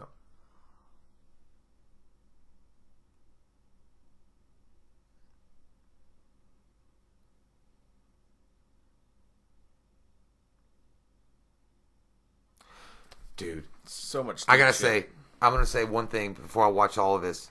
That scene when they're all burning and he just stands there and he kind of looks saddened and he downtrodden. knows. He No, knows. when it's happening and he's not gonna get hurt, but he's watching all these people die. It makes him sick. Oh my god, dude, this thing is so fucking well shot. That's piss water.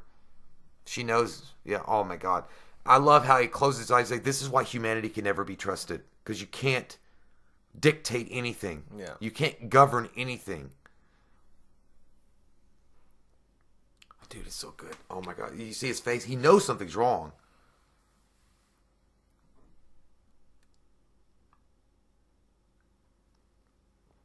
I do like that they showed the viciousness of Lex Luthor in this, because even that girl was like, he's like, fuck you. Yeah.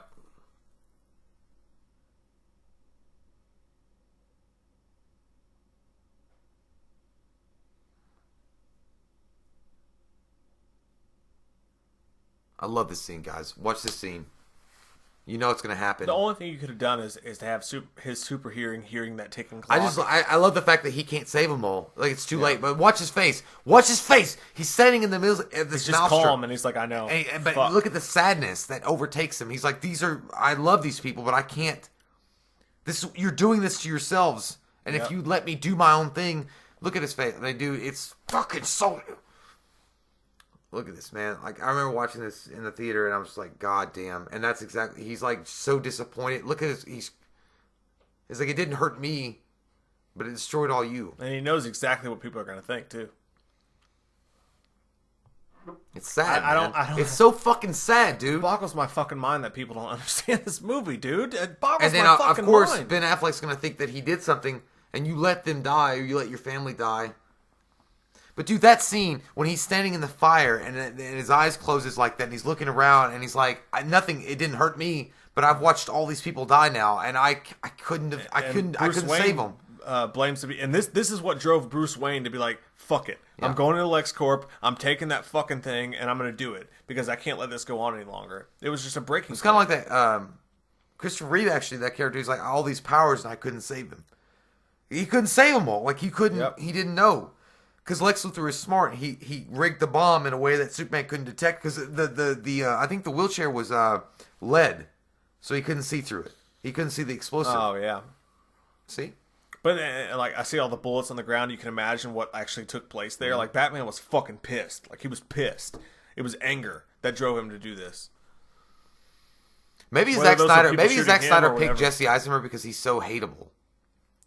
Like, his face and just the way that he acts, his arrogance would come across in a way. I just feel like he's bad casting. I just still feel like he's a spoiled bitch, and I don't really have any kind of. I don't feel like I hate him because he's arrogant, and he's smart. I just feel like he's like one of those kids that like always got the right It answer could have on a been. math test. It could have been such. Brian way Cranston more- would have been the guy. It would have been a way more powerful character if they had casted someone else. Brian Cranston. I actually would have given Kevin Spacey another shot.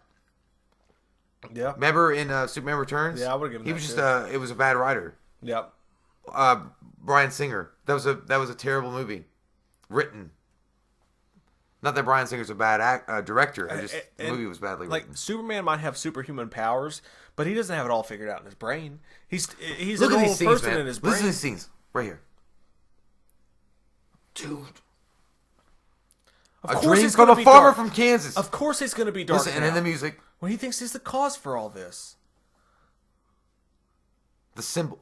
He's like, it was just a dream from a farmer from Kansas, dude. This if this fucking if so if good. this kind of thing doesn't break you, if this kind of thing, if these people dying because of you, because of what's going on, doesn't break you down and make you dark, then you're not. Then you don't care about people. Then you're not humanistic. Then you're not. If he was just like, I still believe in the American way, and he was all happy and shit, then he wouldn't be a fucking... My underwear is still bright red. There would be nothing human about him then. He would be above us all. The darkness of Superman, what makes him so mad, what makes him upset in these moments, is what fucking makes Superman Superman. I love the scene.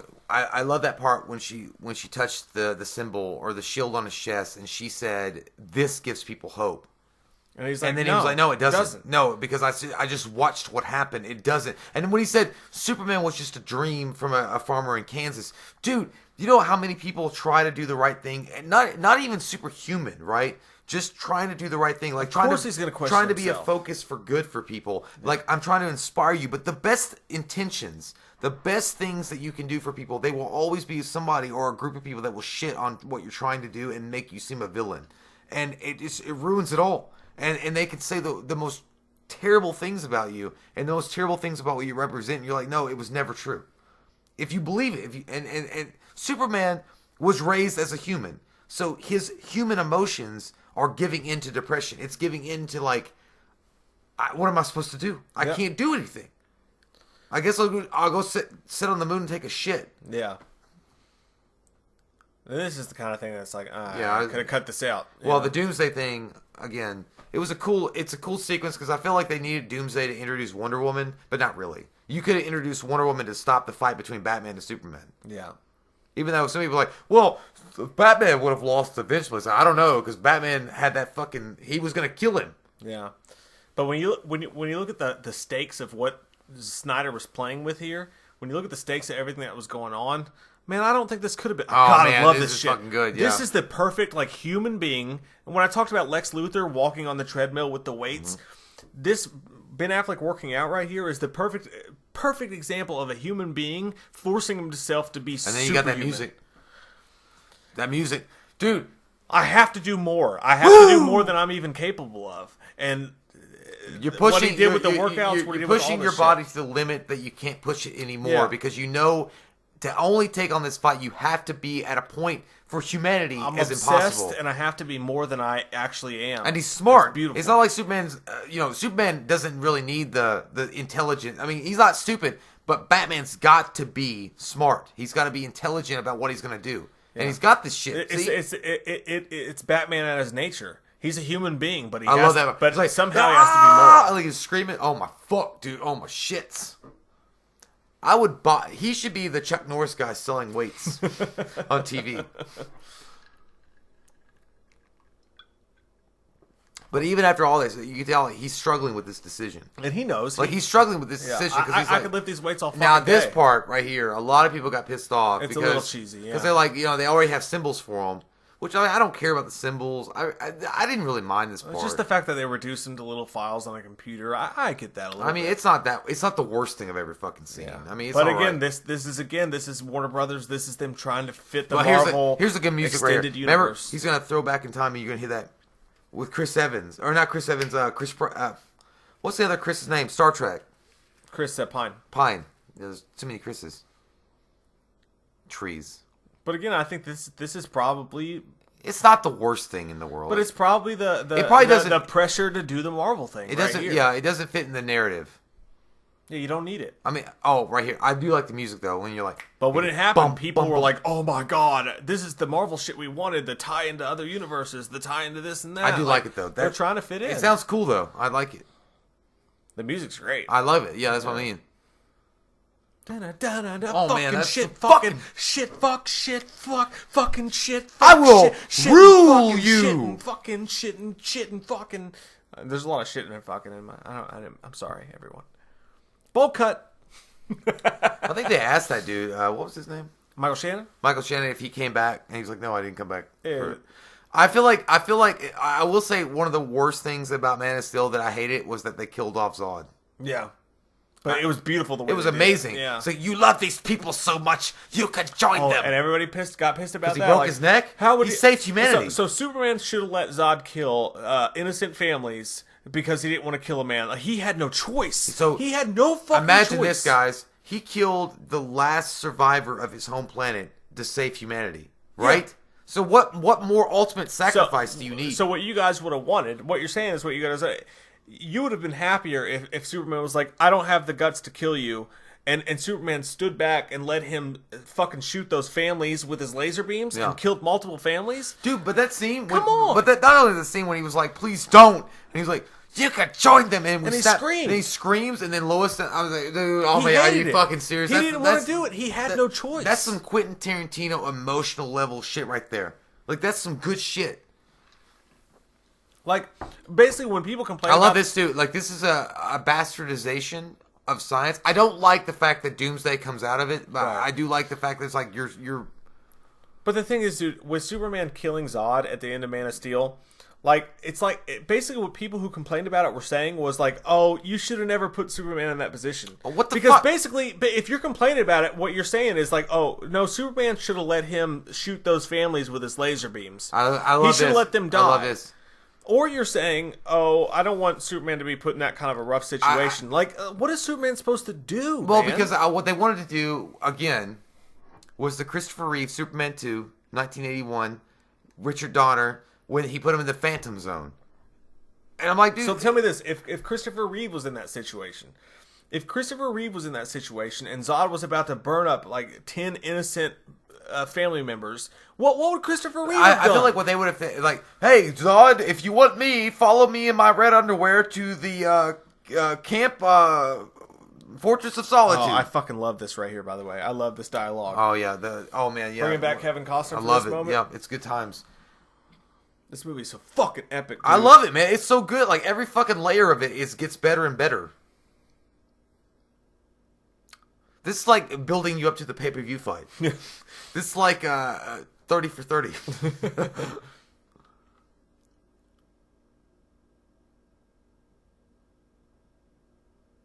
Would you rather him or Russell Crowe? Him.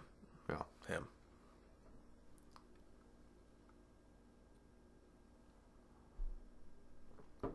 What if Russell Crowe and him both were doing it?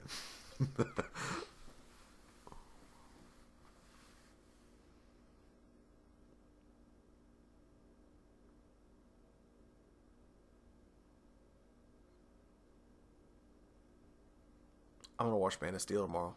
I just decided. I'm gonna go talk to my dad tomorrow. I just decided. We gotta go to a mountain. We gotta go hiking.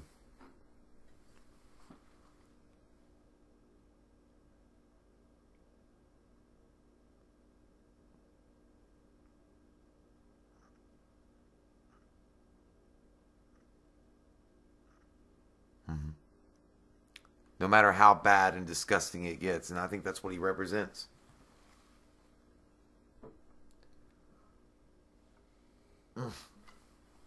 Hans Zimmer, man. There it is.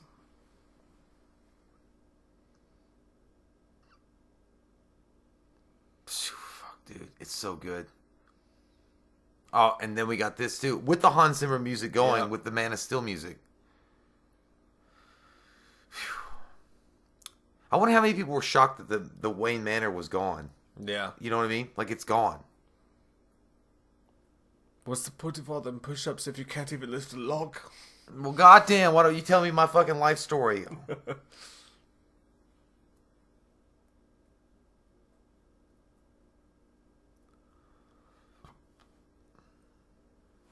gonna go pee before the grand finale.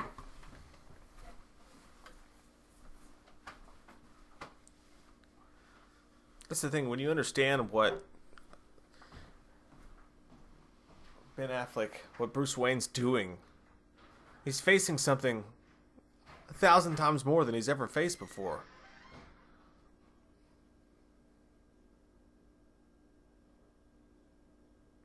It's got to fuck with your mind.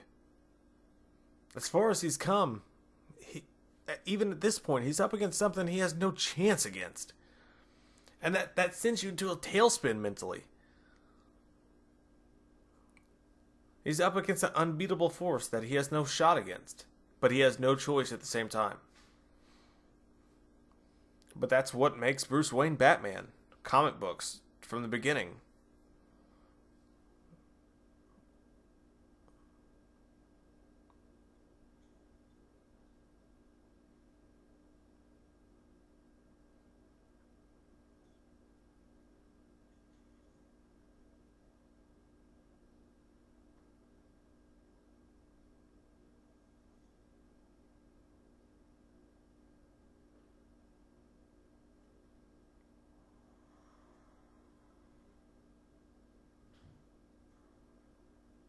Takes some balls to kidnap Superman's fucking mom, I'll tell you that.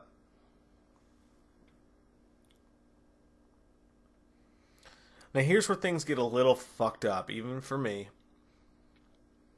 You name the movie Batman vs. Superman, you plug it as this huge Batman vs. Superman super fight. But now you have to tie it into this ideological movie that you have going on. And there's so many deep elements and deep stuff going on. And then you've got people who just want Captain America fighting Thor in the woods and Avengers. Things get a little weird here. And it's not perfect. For me, they had the balls to delve into so many deep themes and deep ideological ideas that, everything was never going to come out perfect, man. But people focus on the imperfections more than they do the balls or the ideas to step out and do weird things and to ask good questions. Everybody's used to Marvel making things so perfect and crystal clear and black and white. This movie has so many grays that people don't like it. I can't wait until the day everybody appreciates this. Maybe it'll never happen, but I think it will. Even though the moments that are coming up soon, they're not perfect.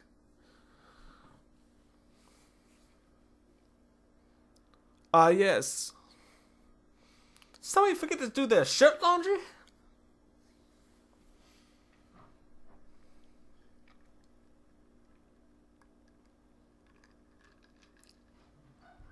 I just think had the hype for this film not existed, maybe it would have been a whole different thing. Like I said, 20 years from now, this movie comes out 20 years from now when superhero fatigue sets in, and this is a indie release or some shit. I think it would win Oscars. Yeah, I don't think that. Unfortunately, I think that people don't appreciate this film for what it was and what it represents and what it means.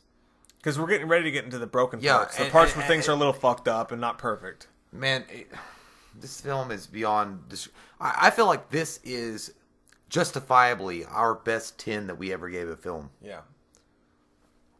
And again, did we give it a 10? Did we give it a 9? We might have given it almost a 10. As much as I hate Jesse Eisenberg as Lex Luthor, what he says here about God being not all good or powerful, I think it's amazing script writing. The motherfucker looks like he's ready to be John Cusack and say anything.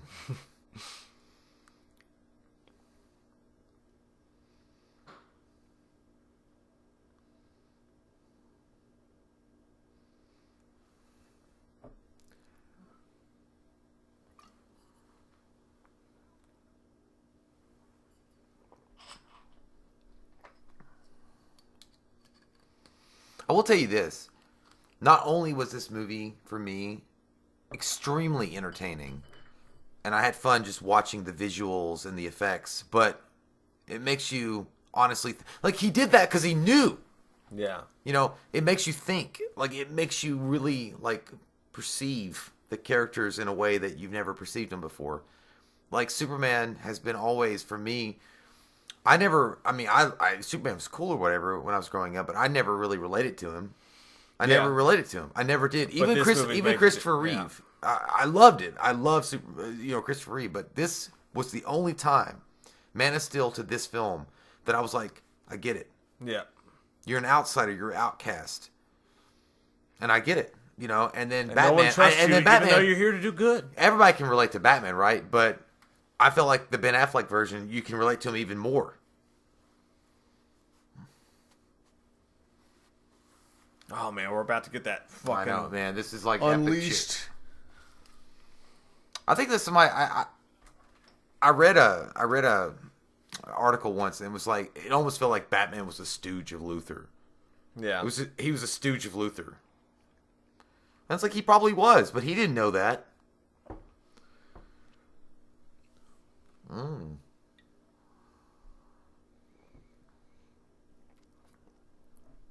love this. It's a good one.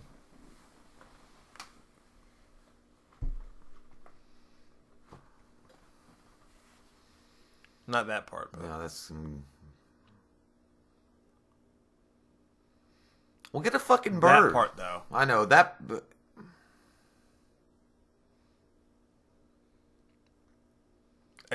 That's fucking genius writing right there. It's cool. It's a cool like take on morality, but if you think about it, man, it's cynicism. It's cynicism at its maximum.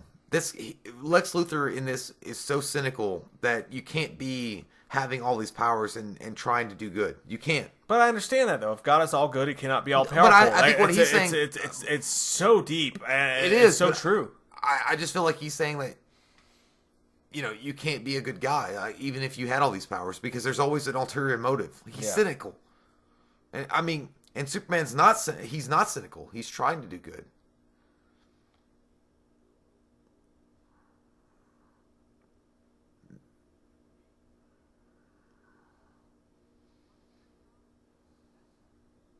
That's a good tagline. I mean, I'd buy the fucking tickets for that show. This is dumb.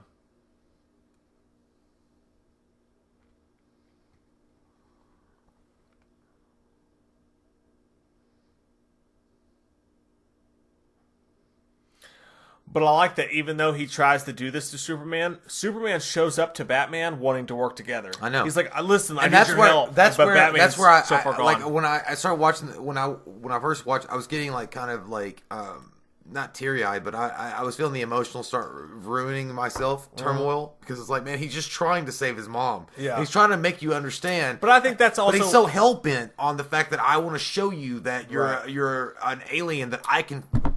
Fucking goddamn, it's so good. I think that's. Woo! I think that's where it gets fucked up, though. It's because Superman shows up, and Superman does want to talk, and he does want to let Batman know, like, I don't want to fight you. This is why I need your help. But Batman is so far gone, and, like, he's dealing with so much inadequacies when it comes to him and Superman. He's so scared of Superman and what Superman can do, he's not even willing to listen.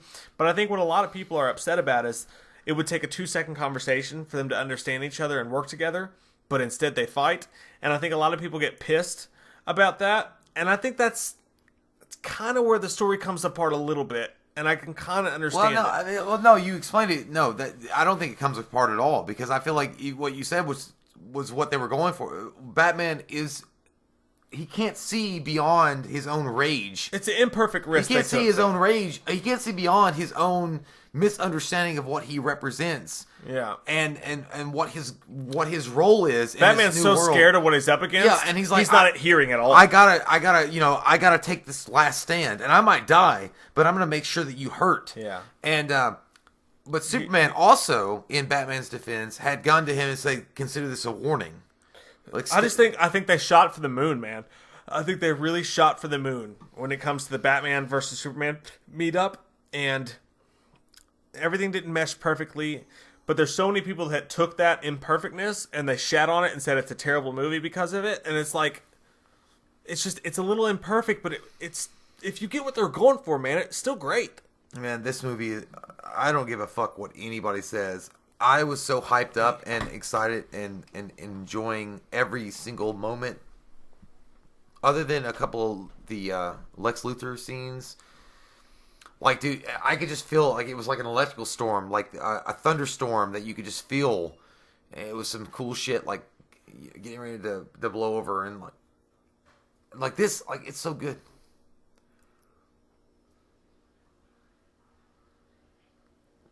And again, that's a very human thing. And it's Superman. He's like, I have to convince him to help me, or he has to die because I can't lose my mom. That's a very human thing. And look at the tragedy on his face. He's like, man, I don't want to do any of this, but I'm so fucked. I'm so fucked. I owe Ronnie $8 from last week. I gotta do what I gotta do. Ooh. This scene, I don't know. It's all right. I mean, you got to pull Wonder Woman in some way, but it is you, he says. Which also leads to the Wonder Woman movie, which is ultimately what gets her back into the game. I don't mind it. It's a little cheesy, but it's fine. I want you all to know that the title of this video is going to come from me holding my wiener and taking a pee just now. No, it's not. I think that this, in my opinion, Batman vs. Superman is the most misunderstood film of all time. And I think it's all because of the scene we're about to see where Batman vs. Superman fight and everything we've been talking about up to this point. I don't mind. I think this is the most misunderstood film of all time, man. Here we go. Ooh. Done. Get the got some milk. Eggs it like might that not be chocolate, but this cocksucker's got a gun. Egg. Oh. I didn't mind that. I didn't mind that. It might be corny, but it looks cool as fuck. I love the music too. Most misunderstood movie? Probably. Probably. I mean, that might sound like hyperbole, but dude, I can't think of a movie that, in my opinion, has been this misunderstood. Well, no, not just no. Well, I mean, yeah. I don't like the scene. That looks corny as shit. Yeah. By the way, Man of Steel. I cut my eyebrow while shaving. Man of Steel. Do you like Dakar Noir? Sure. Gap.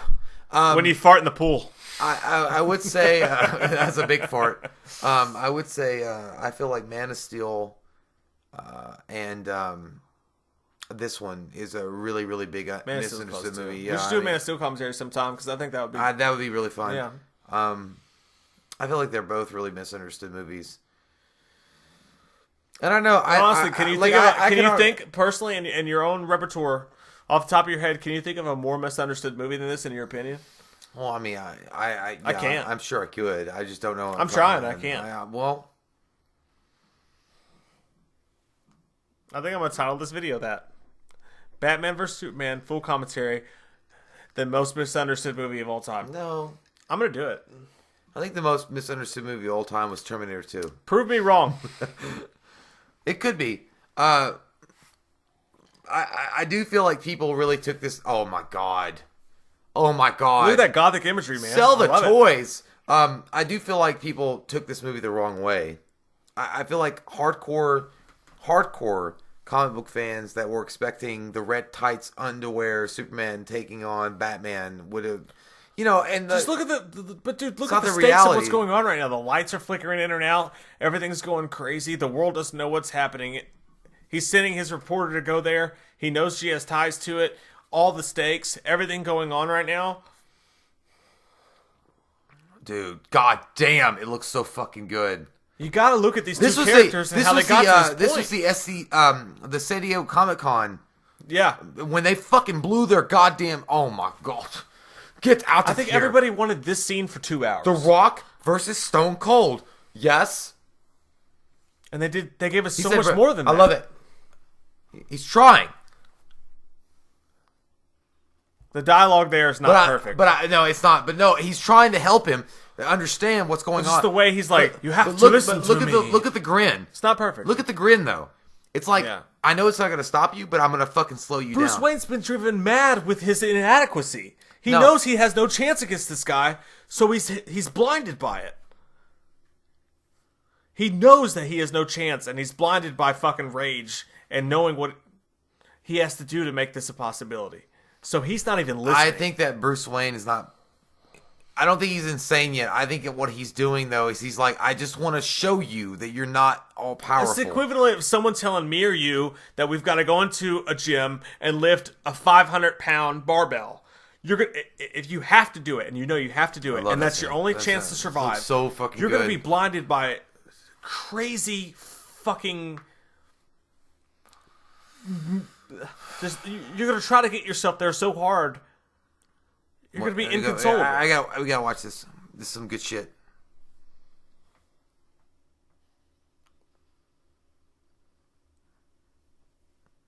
It's humanistic how Batman's acting in this to me.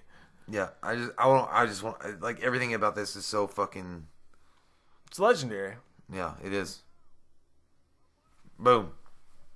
I love it. And he's trying to talk some sense into him. But here we go. This is the intelligence of Batman.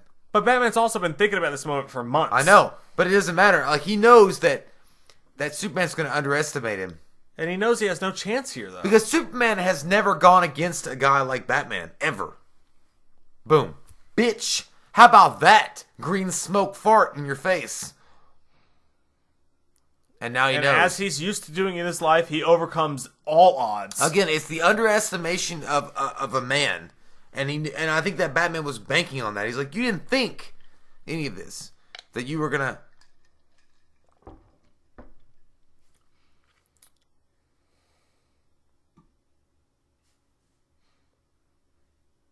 I love it. This line. Men are brave. You're an alien. You have all these powers. You're not brave. That's what he's saying. He's like, you already have these powers, so you're not brave. Well, to me, it's like Batman's been listening for 3 months. Batman's been planning on... It's like if someone told me or you, you're going to have to go into this boxing ring, and you're going to have to fight 60 men. Yeah. And you're going to have to knock every single one of them out, or you and everyone you love dies. Bloodsport. That's the kind of mindset Batman has right now. I just love the fact that he's like, men are brave. You're not brave. He's like, what men are people that will take themselves to the upper limits and sacrifice themselves. Which is who Batman is. Yeah, and you have all these amazing abilities, but when you're taking without them, you're not brave. Without these abilities, you're a nobody. And I think a lot of people look at this like, why is Batman being so mean? But you got to understand where his mindset is. He thinks that this guy is a threat to humanity. But also, got my second win back, bitch. Superman also, if Superman was depowered and was the same, strength as Batman, Batman would fuck him up. Like the jiu-jitsu, the martial arts, the karate knowledge that Batman has, he would fuck him. Which is why he stands a chance at all. By the way, I'm just going to point this, guys. I know you guys don't want to hear it. DC versus Marvel, Batman beat Captain America's ass. Just going to say, he did. Would. I love this scene right here. He's like, oh, fuck. I like your holiday specials. Whoa, big guy. Whoa, I like your holiday specials. But even now, Superman's holding back.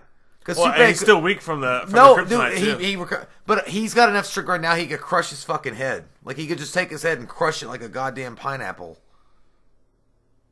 Or we could just laser it. But again, and they made the scene happen without doing what they did in Dark Knight Returns, without bringing in Green Arrow and have him shooting him with a kryptonite arrow. He remade the scene and made it good. It would have been, but I'm just saying. Yeah, but I love that. I love it. Boom! Another one, bitch. Another one. And another one. DJ Khaled. Another one. Another one. Another one. Oh, man. That shit is so badass. Like, Batman's face is all Oh, man. Come on. Come on, guys. Why are you disliking? There are a million imperfections. Why you hate with this fight scene. And I get that. But this is like a wrestling match. Like, you don't know who's going to win, but you're scared. You're fucking scared. It's like when we watched the Michael versus Jason match. Like, yeah. And I feel so, honestly, I felt bad for Superman. I felt scared for him. Yeah. Because Batman is the scariest fucking dude alive. I'm going to be bold. He's the scariest superhero alive. Yeah. I think Wolverine might be worse. No, dude, because he's intelligent. He can figure out your. He remember the Doom Patrol. He has a set of contingencies how to neutralize every member of the Justice League. Yeah, because of shit like as this. As a human, he already knows how to do it. He's smart. He's intelligent. He's obviously a kung fu expert, and he's got all the money in the world. Logan, he could neutralize Logan. I think he could fuck Logan up. With the regrowth. It just he'd melt his fucking metal in his bones with some kind of fucking ray. But that's what we all love about Batman, is that he's a human. But he's willing to go that extra mile to overcome shit like that. Now, this part always got to me, because, I really felt bad for Superman. Like, I'm like, dude, come on. Like, give him a chance to fucking talk, man. But Batman knows that he's up against an impossible foe. So he's not willing to give him a chance. He doesn't want to give him a But chance he said, to speak. when he came down, he's like, I just want to talk. You know, But again, Batman knows he's up against such an impossibility. yeah, but you see where his mindset is. Like, it only makes sense when you force Ultimately, it comes out of him. This part right Ultimately, here, he gives him a chance to this speak. part right here, I was scared. I'm like, don't you fucking do it. I thought they were going Yeah. to kill him. I was like, do not fucking do it. Do not make I didn't Batman want it his either. murderer. Because Yeah. I thought they were going to have Batman kill him. Yeah. I mean, that would be ballsy. That would be a different... I don't want that way. I think you have to understand Batman's mindset in this moment. Batman knows that reasonably he has no chance But against dude, this watch guy. this whole... Okay, let's... They're right here. Some good shit. It's like, make the hard decision I was so scared. or I was possibly so lose scared. humanity. Don't do it. Don't you fucking do it. He's trying to talk himself into it. It's sad though.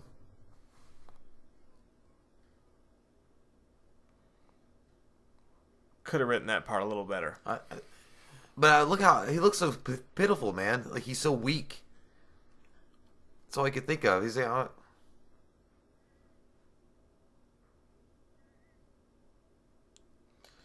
I just think it would have been just as easy to be like, they're going to kill my mom, man. Please help me. he wouldn't have known. I feel like that would have been way more I don't know. 'Cause clear. Martha. And he's like, my mom. He's like, what do you mean? He's like, Martha, my mom. On Krypton? That's all they would have had to do. She's and it would have dead. been a little better, I think.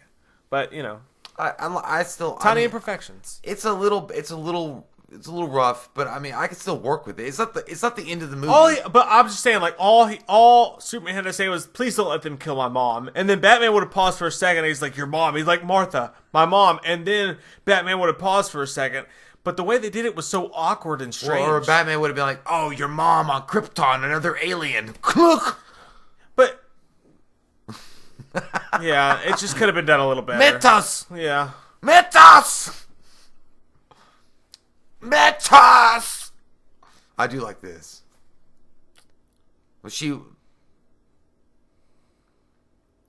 and he's like, "Oh, fuck, how far have I gone?" So one thing I get. I love when it. I people love complain about this. movie. Like how I do Batman's get like that. the self-realization in his eye. He's like, "How far have I gone? Like, what am I doing? Yeah. I'm literally trying to kill.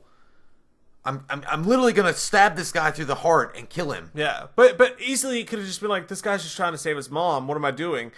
They just. But when that chick, God damn it! It fucking makes me mad every time I watch it because just a tiny pivot there, it could have made so much more sense. still, I mean, it wasn't the worst thing in the world. I mean, I got it, but God damn it, it could have been so much clearer. I did. I like the music, and I like that Lois saved him, and he was like, I like the realization, like I said, in his eyes. He's like, "What am I fucking doing? What have I become?" Basically, I just wish those few lines from Superman were a little different, and I think that could have changed the whole movie. Because he's like, you know what Batman's saying in his eyes at that point. He's like, "I'm not a villain. I'm not an evil person." Oh, yeah. And what he should have said is like, "I just want people to know that I beat you." He should have said something like that. Yeah. When you're sleeping alone in your most sacred nights or whatever, know Or that he's like, one you man are beat- human, aren't you? You know, He's like, know that one man beat you. I beat you. But and that scene right there, Batman goes a little bit. He flips a little bit too quick. Mm-hmm. It's a little too quick from like, I have to kill you to save humanity. Like, I'll do whatever you want to save your mom. You know what I mean? Like, I feel like it's a little broken. But no, I feel like at that point he's almost saying like, I really fucked up here. I really made a mistake. I get it, but it's not perfect. It could have been done better. That is Well, the one thing I'll agree with people on in the masses. That scene right there, it could have been done. I feel like much fucking better. if we got a 3.5 hour in-game movie, just change a couple lines. It would have fit. Either way, how did he get rid of his cybernetic costume that quickly?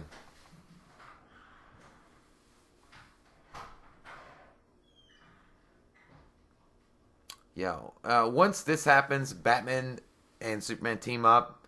The world is your oysters. Oysters and oysters.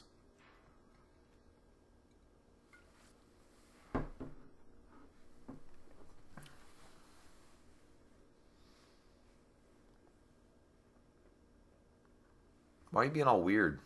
God, your breath smells like fucking mustard and ketchup. It's gross.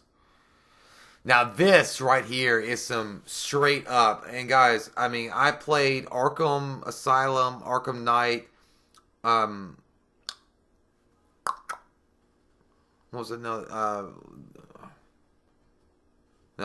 Arkham Asylum, Arkham City, Arkham Knight, and then the last one, which I didn't play all the way through, but this is like from that game, like the way that this whole thing is shot. I feel like Zack Snyder is showing his fan service to those Arkham games right here in the warehouse moments.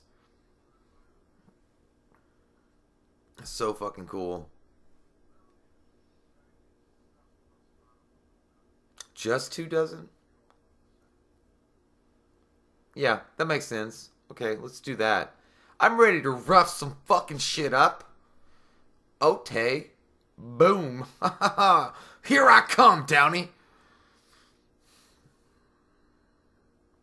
Man, this scene is so good. Again, the trailer showcasing Batman as a complete badass. And they follow through on this scene wholeheartedly with what they promised in the trailer. Boom, boom, boom, boom. Let me hear you say well. Fuck yeah. Fuck yeah. Okay?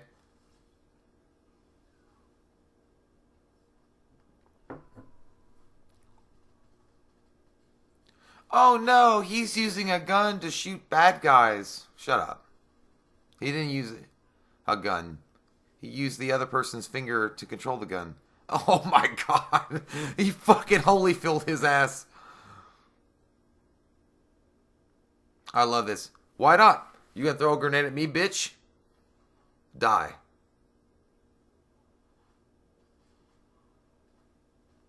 Oh man, and then, dude, and then, oh my god! Fuck! Step into a Slim Jim! Whoops! I'm sorry, was that Amazon Prime? Oh, that was Amazon Prime, okay. Oh, excuse you. I'm sorry. Were you thinking I'm a pussy? I'm gonna fuck this shit up. Let me do my sidestep. Okay, boom, boom, boom, a shakalaka. You're missing the warehouse scene. No. I'm trying. Oh my god! It's the best scene. Oh my god! I love it. Woo! Oh, dude, right there. Shot him right in the head. I don't think so, bitch. Let me show you something. And I'll break that bitch. Oh, man. Nope. I'm sorry. I don't give a fuck if Batman kills a couple people in this scene. Ooh. How many people did he kill in Batman Returns? 5. During the clown scene alone, he killed a fuck ton of people. He killed 5 people. Here's the thing. This is Zack Snyder showing off. Here's the thing. Man, By the way, you cocksmokers, did you see the part when he was getting... Oh, son of a bitch. It's fucking beautiful, dude. Goldberg. Unhinged Batman. I love the fact that when he got shot in the head, and he was like, ow, ow. Like, it was like, you know, it hurts still. And the guy, and he's like, he gets pissed. And then the guy stabbed him in the fucking arm. And he's like, I'm going to stab you in the fucking... He's got that Kobe Bryant fucking willpower, dude. No. So yes. LeBron James driving the goal. No, if LeBron James had Kobe Bryant's brain, he'd have 10 fucking championships. LeBron James drive. Shoot.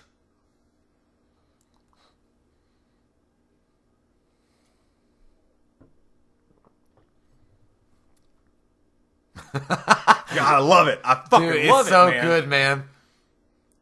That's Woo! some of the best Batman that will ever be on screen. Woo! Oh my god. Can you feel the power tonight?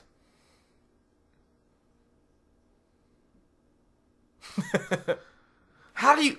It's just such a strong How character. do you guys hate this movie? How are people hating... Not you guys, but just generally speaking. How is it possible? How is it possible? I don't understand.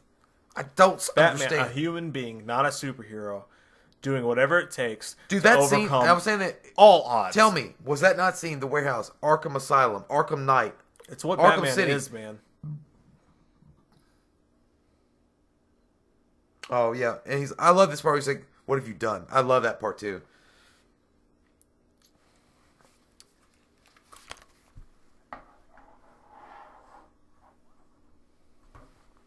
Oh, yeah.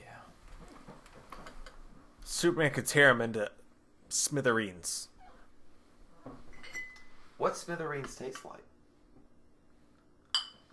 Canned Ah, apple you're juice. fucked now.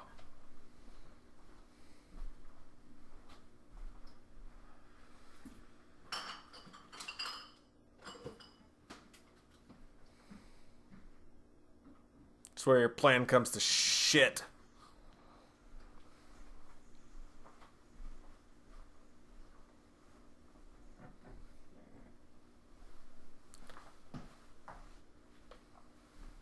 And even though I don't love tying this storyline into it, they went for it, man. They went for it.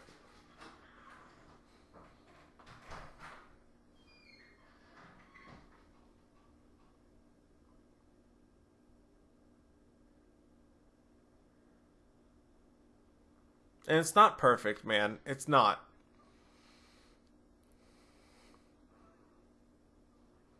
I'm one that I truly believe you didn't need to tie Doomsday into the storyline. Doomsday himself could have been a 3 or 4 movie story arc. But they went for it.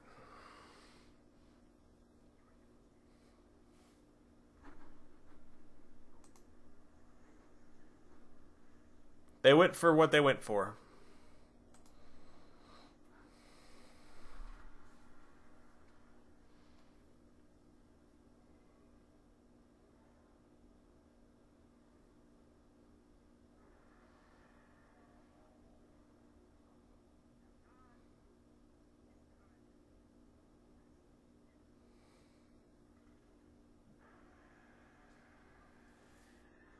Damn your breath, dude.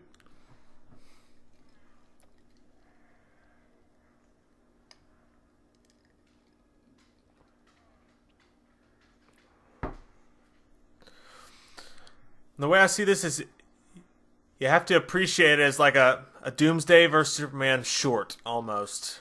Yeah, it should have been multiple movies. It should have been drawn out. But I just appreciate the spectacle of it all.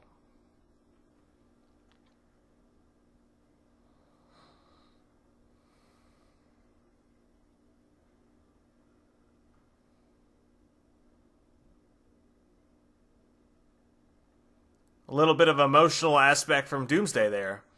You built a statue for this guy?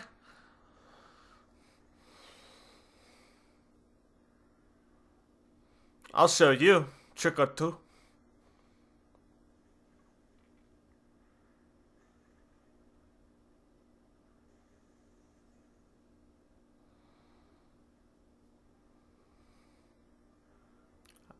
Imagine the pressure on Zack Snyder to make this scene in the third act of a movie that's dealing with so much already.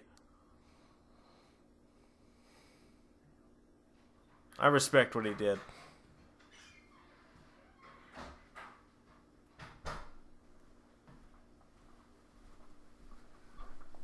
We have some silent moments. Full on Doomsday versus Superman right now. Oh.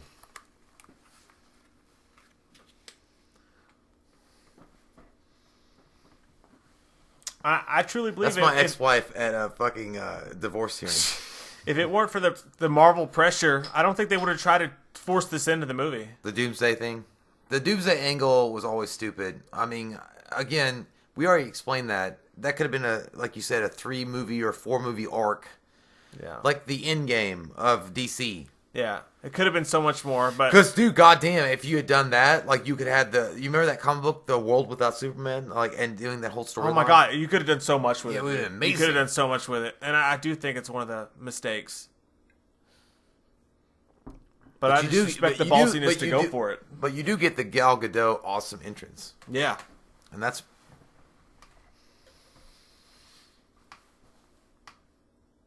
It's bad. It's like ordering a banana. It's like Denzel Washington drinking vodka and orange juice while trying to land the plane. I can't do it, but I'm gonna flip this motherfucker. He's like, calm down, relax. I have to. I have no other choice. Look, I gotta land this guys, plane. listen. Like, you see? God, I love this scene. He's risking everything right here. Oh, man, they nuke him. Oh, my God. Oh, my God. I remember this scene.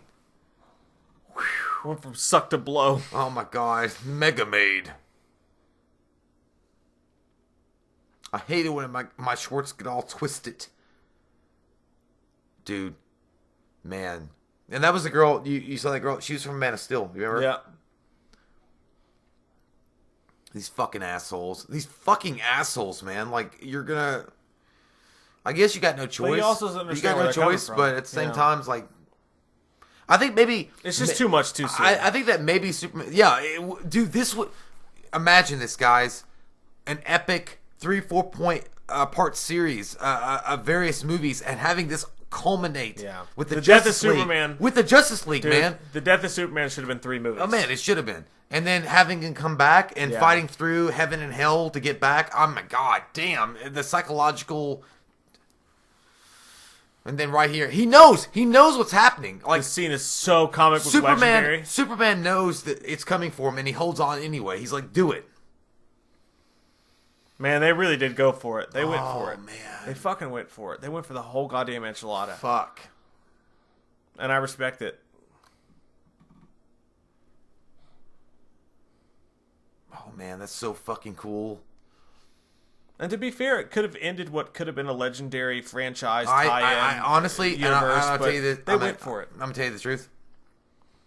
I think we're witnessing the end of a legendary franchise. What could have been. Yeah. Because Henry Cavill, Ben Affleck, Zack Snyder, this is what we should have got. This is what we deserved to have a continued universe with. And we didn't get that. And that's unfortunate. And that's really shitty. I think it was the pressure. The pressure built on them so much they felt like they had to tell the whole story Well, in I one don't. go. I mean, you know, and Zack Snyder, the pressure was there, and then Zack Snyder, obviously, his unfortunate family circumstances. But make no mistake, we're agreeing with a lot of you guys. It was a mistake to put this in this movie. As much as I love watching it's cool that the bones finally come out. And that's what Doomsday does. The more you fuck him up, the more he grows. But, I always didn't like the fact that he came from Zod, because Doomsday came from another planet. Yeah. Remember? Like, he was killed over and over and over again as baby until, cloned until he mutated to this. Yep. I love this, but it's though. like, this is so fucking badass, I love this scene. This is so fucking it's badass. Like, I wasn't ready for it, but it's happening, and I have to Dude, that take is it in. so look at the fucking cool. cool. Look at him. Just look at him. And then when the sun hits it, oh my god, dude. Get off. Get out of here. Get out of here with Every this time we hit it, we make it more powerful. Yeah. That's Doomsday. Yeah. The real Doomsday. That's how he killed Superman. But get out of here with that image with Superman floating like that. That's too cool. We're not ready for it. It's too good. It's intense, man. I feel like I'm watching a Nelly video. And then at this point, Batman's like, I'm fucked because he's gone. But yet he's still there fighting. Yeah. He knew he was going to die. He knew he was going to die. Yeah. All he's doing, this is why Batman, the character, is so fucking cool, though, man. Like, because he's like, I know I'm going to die, but I got to do everything I can, and I'm going to throw everything I got at this one thing I can't beat. And you're talking about a human being fighting gods. And again, we're not going to talk and not compare Captain America and a lot of the other characters but from Marvel, but Batman is so unique. I don't know. He wants the spear, like he knows. Man, fuck. I was so hyped at this point, though. I was so afraid because I knew something bad was going to happen. I really felt it because when they introduced Doomsday, I was like, well, the only way this can end is with the death of Superman. It has to end with that. Yeah. And I thought it sucked. I hated that part because it was so sad. And again, dude, with the Justice League. But right here, dude, right here. Got it. Let's be This quiet. is when you get that OJ after a hangover. Bring me water. It's like when you finally get that second wind. Oh man, come on. Get out of here. Get out of here. You fucking minx, you. Oh man, get the fucking. I feel like I haven't been like I get so hyped up like I'm watching the Hulk Hogan versus the Ultimate Warrior fight. I don't like the surfboard slide at the end. I said, "Oh shit!" I was like, "Oh my god, he's that shit." And there she Here is. we go. The best. Amazing entrance. The music right there. Here we go. Boom. Here we go. Fuck yeah. Fuck Okay. yeah. Fuck yeah. Fuck Okay. shit. Yeah. Okay. I'm going to be having sex to your image later. What?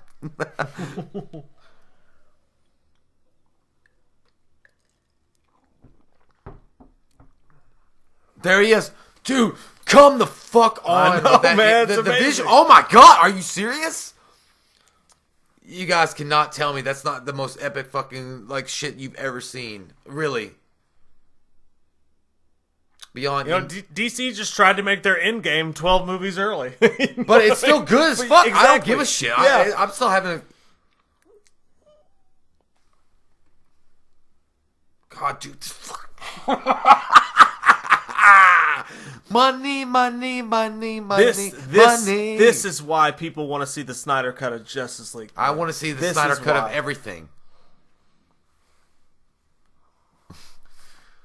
Man, the chemistry, the interactions, there was so much laid. The groundwork was already there. And if we had just got the Snyder version after this. God, I wish people loved this movie my the way God, we did. please. That might be my dying wish. See, just love Batman vs. Okay, Superman. so that's Zack Snyder's humor right there. I thought she was with you. But he's still badass. It's not like Joss Whedon, like, I don't like you. You know, it doesn't come off as cheesy as fucking weird. What? It's called an electrical storm. Oh, man. This is so... Oh, fuck.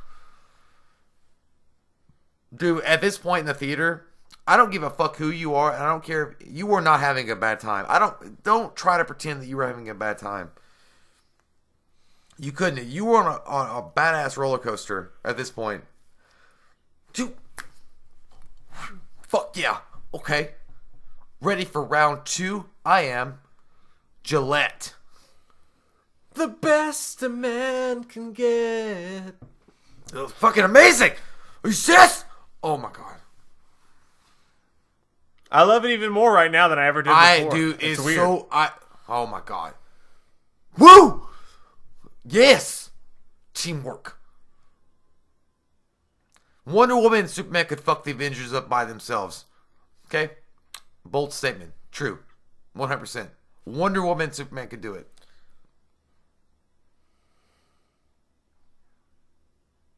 Well, maybe, because Thor's on that team too, and Hulk, but... That's something we didn't even have in the animated version or the comic book version. Batman and Wonder Woman helping him against Doomsday? We didn't have that in those versions. Dude, it looks so good! Yeah. Why do you hate it? Boom, boom, boom, boom. Dun, dun. I wish the broken arrow... John Woo. Yeah. Boom, boom, boom, boom.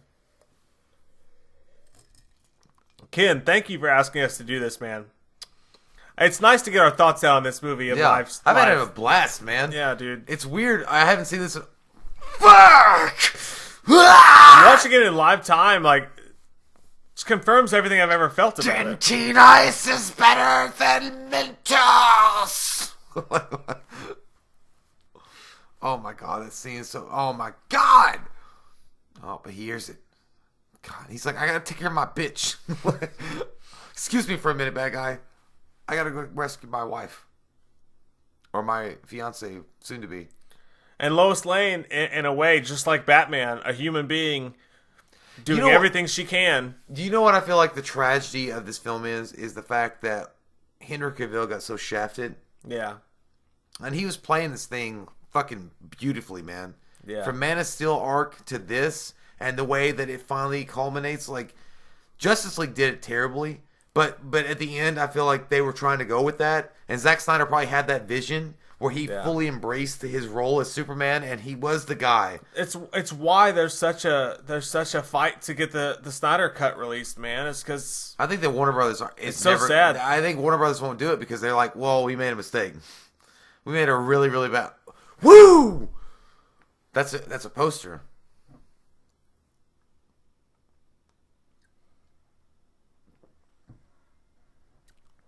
I love Batman, dude.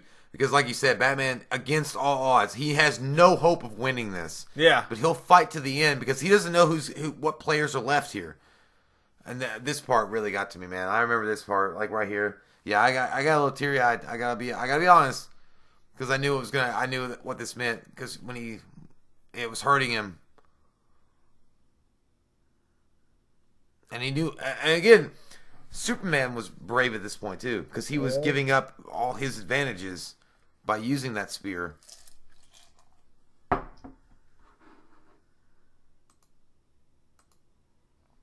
God damn, I love this movie more than I ever did. Dude, it's amazing. It's like a 10.5. This is like probably I saw this 4 times in the theaters, and I think even watching it now, it's probably the 10th time I've seen it. Man, I love this movie. It's so good.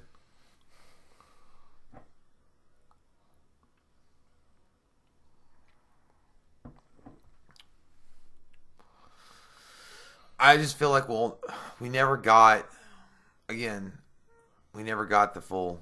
Here we go. Boom. There it is. God damn and I knew it. I knew it as soon as I heard it. The Man of Steel theme. It's over. For Superman.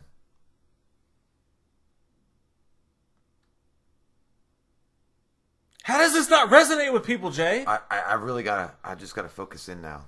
I gotta focus in. I'm gonna shut the engines down.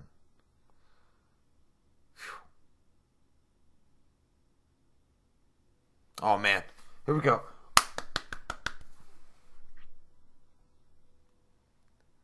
This is that quarterback that's hurt. His arm's hurt. He's gonna run it in for a touchdown. He's never gonna play again. There goes my hero. Dude, this song, watching as he goes. Watch, dude. And then Batman hit him with that shit, weakened him, and I think he saw Superman coming, and then Superman's dying. Like he can't. He's not dying, but he's weakened. Man, come on. And he catches his ass, too.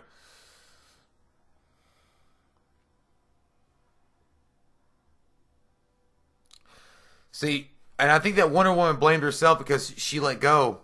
Because oh man. Fuck.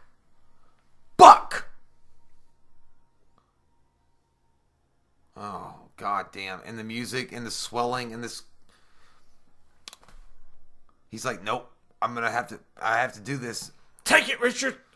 Take it down deep. Take it, Bradley. Take it, Brandon. Take it, Brandon.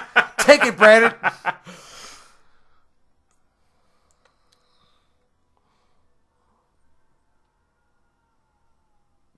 I love the scream. I love it all. Man, it's so... Oh, my God. Are you serious?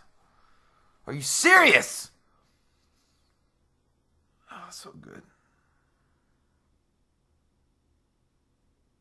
I would go... Bum, bum, bum, bum. Dun, dun. Ridiculous, dude. It's ridiculous. It's the world insane. doesn't appreciate this fucking movie, Are you dude. fucking serious? It's ridiculous. Are The you world serious? doesn't appreciate this fucking movie. Are you serious? I don't know what Like else to story of the say. year, until the day I die. I really don't know what to say. I spill my heart for you. God, it's so sad. And it's so sad, man. Like, the whole fucking thing is, like, so... It's a hero's journey, man. It's a hero's journey, and it ends in the culminative way. And, like, she looks... You know, he gave everything for a world that hated him and mistrusted him and said he didn't have the right intentions, and even changed the most cynic guy with Batman. He changed their minds, and he had to sacrifice everything just to do that. Wow. If that's not a true tale of a hero, I don't know what it is. It's a guy that gives up everything for a planet that hates him. Even though I will say, how the fuck did Doomsday's goddamn spike pierce him anyway? Because it's not made of kryptonite. But then again, I guess he was so weakened by holding it. It just kept getting stronger and stronger, so... I don't want it to happen. Don't worry. You're going to be in that fucking Mission Impossible movie. He was a badass in Mission Impossible. I want to see that scene. That scene looks badass. Oh, you still haven't seen Fallout? Oh my god, dude, that's a great fucking movie. No, I want to see it, though. So good. It's one of my favorite action movies. It would definitely... Fallout's one of my top 10 for sure. All-time action movies, dude. It's so good. God, this made me sad, dude. I was so fucking sad. But again, this would have been so much more epic if they'd waited. If they held back on this and built up his character a little bit more in Henry Cavill. True. But it was so good. That sequence is so fucking amazing. Oh, yeah, now we got this. Yeah. The lead-ins to the things we never got and we'll never get. Breaking Bad prequel. Now, again, I will say, I don't like Eisenberg in this role. Me either. But Snyder's vision completed with this moment Yeah. with Eisenberg, maybe it would have been something else. I don't know. I have no idea. I loved it. The music, everything. World Without a Superman, is that what it says? Oh, it says Superman Dead, yeah. And I like, if you seek his monument, look around. Oh, and then Clark Kent. Oh no, they didn't reveal that. But this is like, I love this, like the little farmhouse, like Clark Kent's. You know, the ones that actually mattered in his life, and then ones that will never know who he was. They're celebrating his life, and they have the body. I guess, yeah, they have his body and yams, but not Superman. The world will bury a empty plot.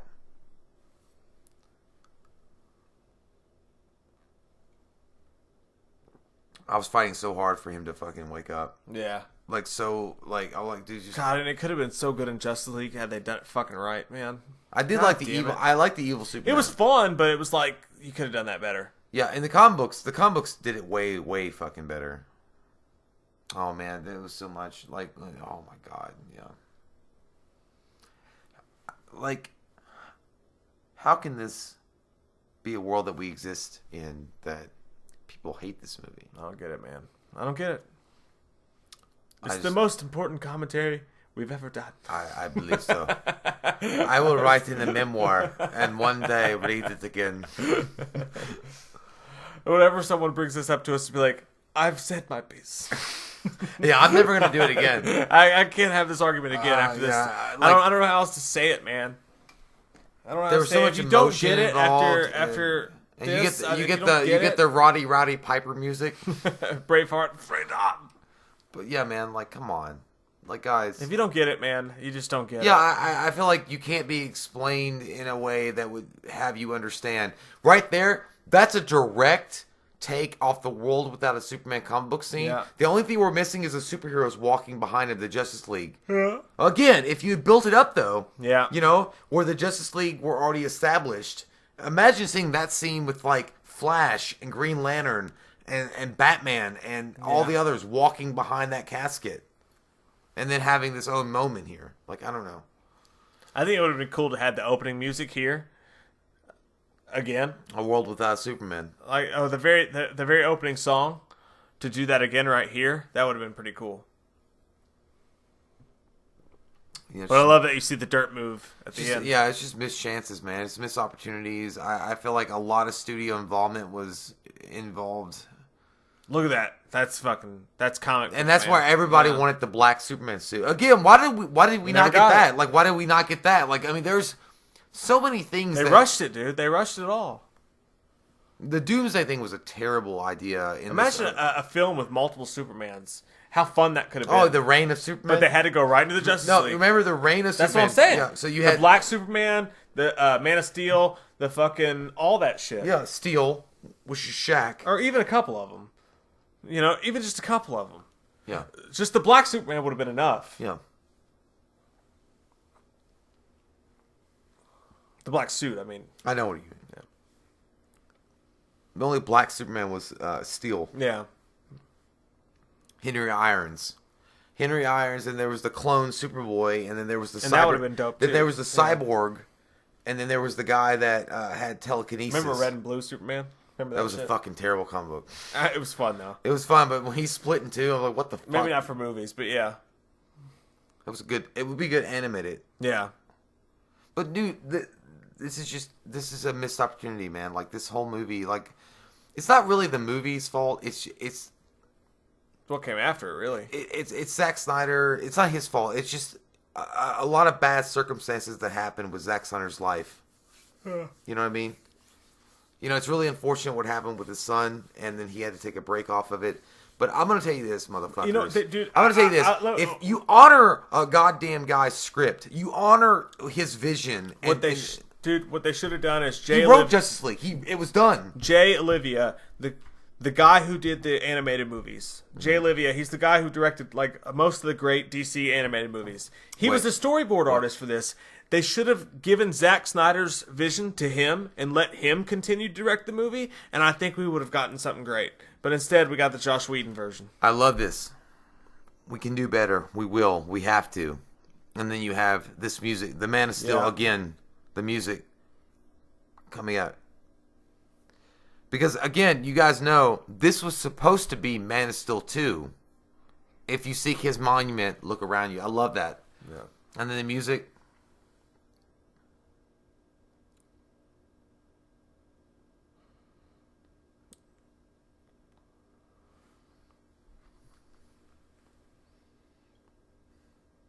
Marvel. I'm gonna ask you one thing.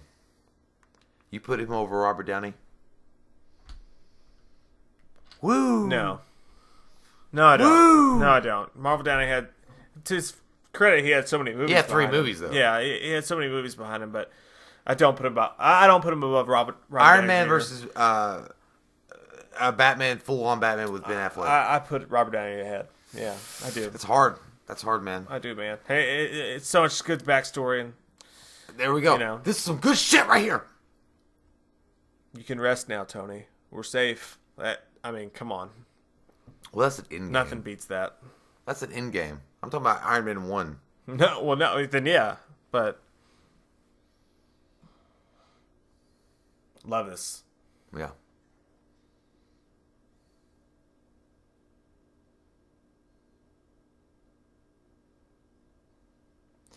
This was supposed to be Darkseid. Yeah. This was supposed to be DC's Thanos coming in. It wasn't supposed to be that motherfucker Who knew he was just talking about Rotten Tomatoes? Steppenwolf's. Yeah.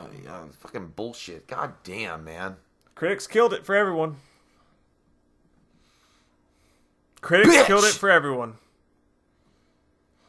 It was supposed to be Darkseid. You wanted man. Marvel, and you got shitty fucking Marvel. When he said he rang the bell and the door opened up, the other big universe superstars were supposed to come in. Yep. Darkseid, who, by the way, my famous and lovely Marvel friends, and just Marvel fans in general, Darkseid would whoop the fuck out of Thanos every day of the week. And that's guaranteed fact. You can look it up.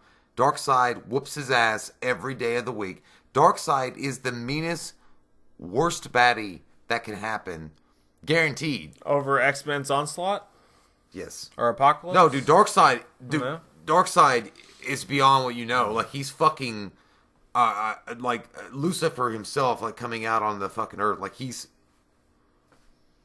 you can't beat him. Like, he's almost impossible to beat. Like, he's a celestial god in some way. Dreamweaver, I believe I can get you Through the night.